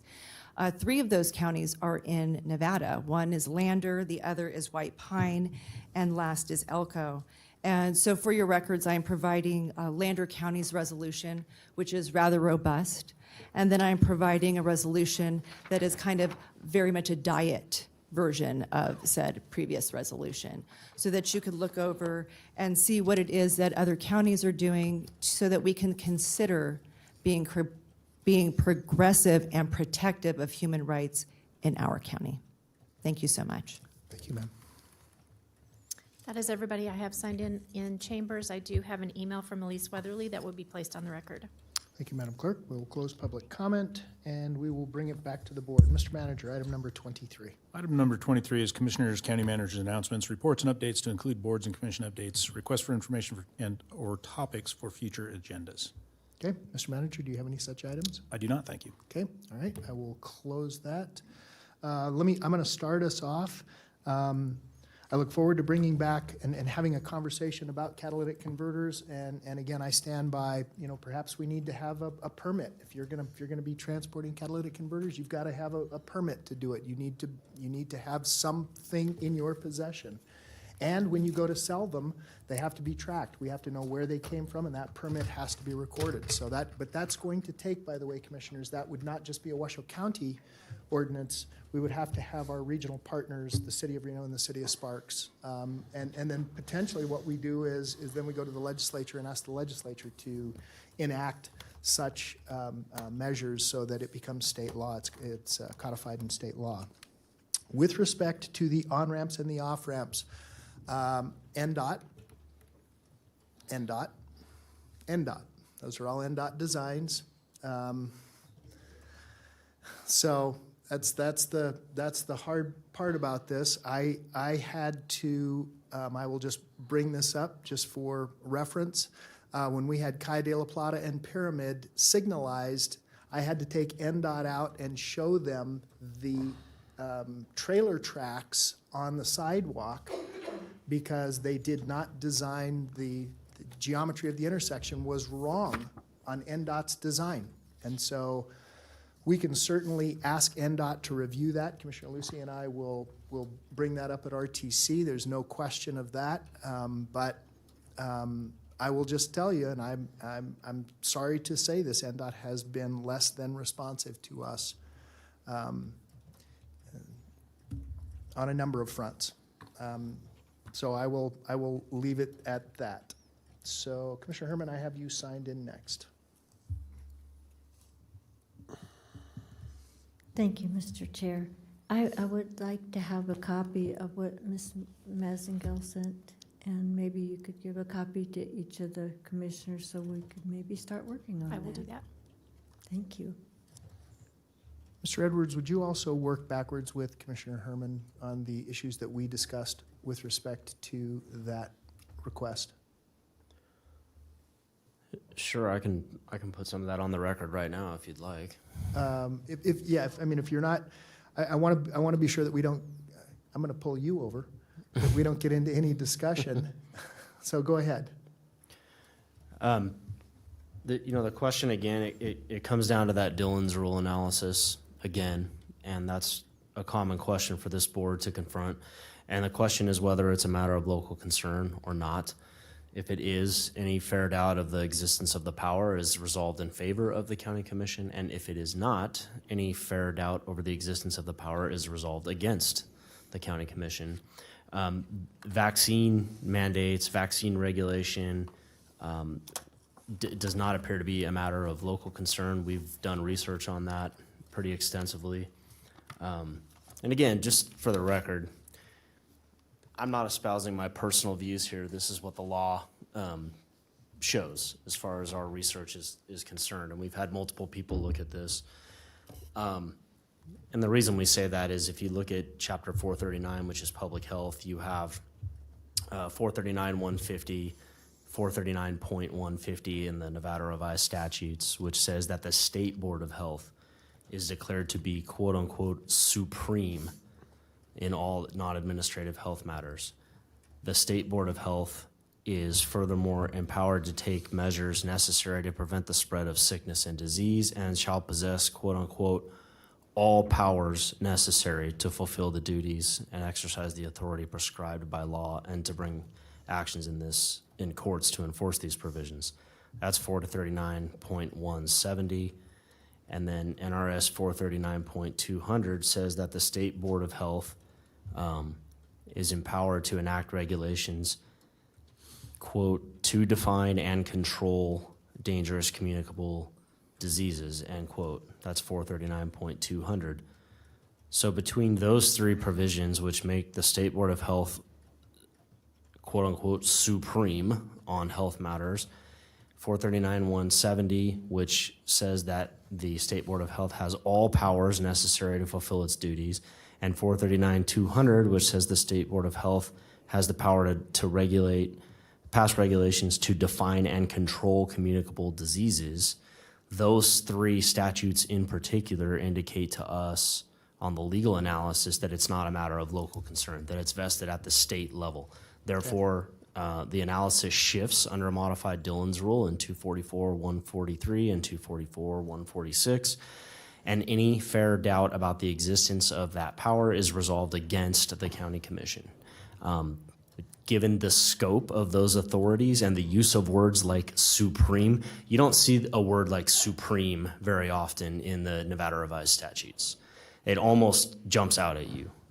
Well, as lawyers, you know, different things jump out at us as lawyers, but that's one of those things. It's a word you don't see very much of in the NRS. So using words like supreme and possess all powers and shall have the authority to regulate the control and spread of communicable diseases indicate to us that the authority, to the extent it exists concerning vaccines, belongs to the State Board of Health and at the state level. The State Board of Health could potentially empower the local health district to take certain actions because that is part of the authority that's created within Chapter 439. The legislature could certainly amend or change the structure of public health regulation, the power vested in the State Board of Health. It could reallocate powers amongst that board and the local boards of health, such as our health district, but it hasn't done so at this time. That's what it says currently. And so, you know, whether or not it's a good idea, whether or not it's a popular idea, whether or not it has a lot of support, it appears to us that it's not something the county commission has the authority to do. At the very least, there's fair doubt about it, and therefore there's a presumption the county commission does not have that authority. So I know this has come up multiple times. It's been brought up again today in public comment. You are free to discuss public comment under the open meeting law. I'm offering this opinion in connection with the question from Commissioner Herman and the ongoing nature of this issue and the fact that it's been brought up multiple times. That's our legal opinion at our office, my legal opinion as well. And I think that's sort of the lay of the land when it comes to that issue, Mr. Chair. Okay, thank you. Commissioner Hill, I have you signed in next.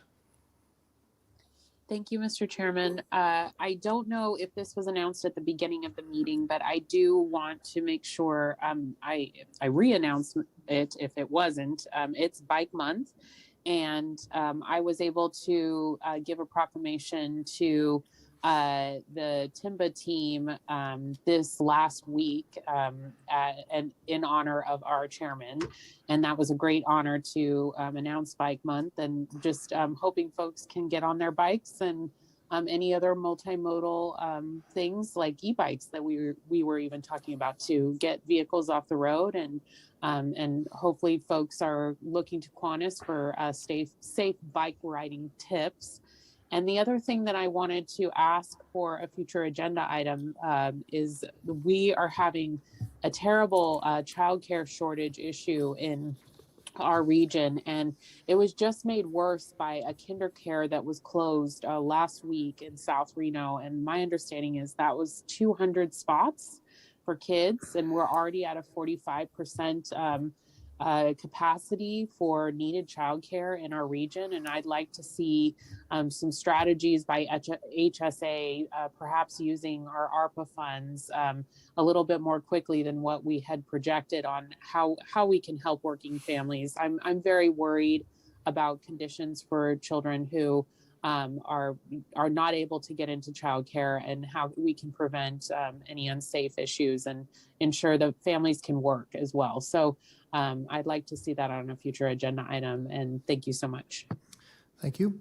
Commissioner Lucy, I have you signed in next. Thank you, Chairman. And just to dovetail right off of Commissioner Hill's, Vice Chair Hill's comments in regards to childcare, this has become an issue that has been brought to my attention in District 2 as well. I do want to make note that Commissioner Kirkpatrick in Clark County and myself have been working with other commissioners through NACO. They have been able to identify certain abilities for funding and licensing and licensure for family members to for food and adequate supplies. So there is a process that staff in Clark County are working on. So I'm happy to get with the vice chair and try to expand upon that and see how we can bring that to Washoe County. The other things that we need to start discussing, being that we're in the midst of what I like to call budget week, is now moving into legislative issues. We have, by September, BDRs will be due for the upcoming legislative session. And so if we have anything, we should be starting to work on those issues now. And currently, Vice Chair Hill and myself work as those your liaisons to the legislature. But I would like to have a full board input in regards to what we are going to look at or anything we may want to address in the upcoming session. We do have access to 2 BDRs as a county, but there are other ways, if there are more needs, we need to address through assembly members and Senate members as well. So want to put that bring that to the forefront. And then finally, another issue that has starting to rear its ugly head in District 2, and it was brought up in public comment today, is the necessity of deputies in the unincorporated area. As you know, a good portion of District 2 in Pleasant Valley, Washoe Valley, Franktown area, Holcomb Ranch, is all unincorporated. Arrow Creek, Montreux, number of Hidden Valley, all are issues, but I have had specific issues in Hidden Valley around Country Club Drive. I've had issues on Zalesi Lane. As recently as this morning, I had emails about issues on Del Monte Lane, and Holcomb Ranch and Lakeside and Huffacre Lane. So I'd like to see if we can get a discussion with the sheriff's office about what the needs and capacities, because as we pointed out, they are one of our largest budgets. We want to make sure that they're adequately being able to facilitate, but we need to make sure that the deputies that are there can be out and working those areas, and how we can better improve speeding with an issue. Is that signs from the county, CSD? Is that temporary speed bumps? What can we do? So just some options that would be viable options from staff. I'd like to see that in conjunction with the sheriff's office. Thank you, Chairman. Okay, thank you, Commissioner. Commissioners, anyone else? All right, I think we have thoroughly gone through lots of things. We have. Thank you so much, everyone, for coming out today. We are adjourned.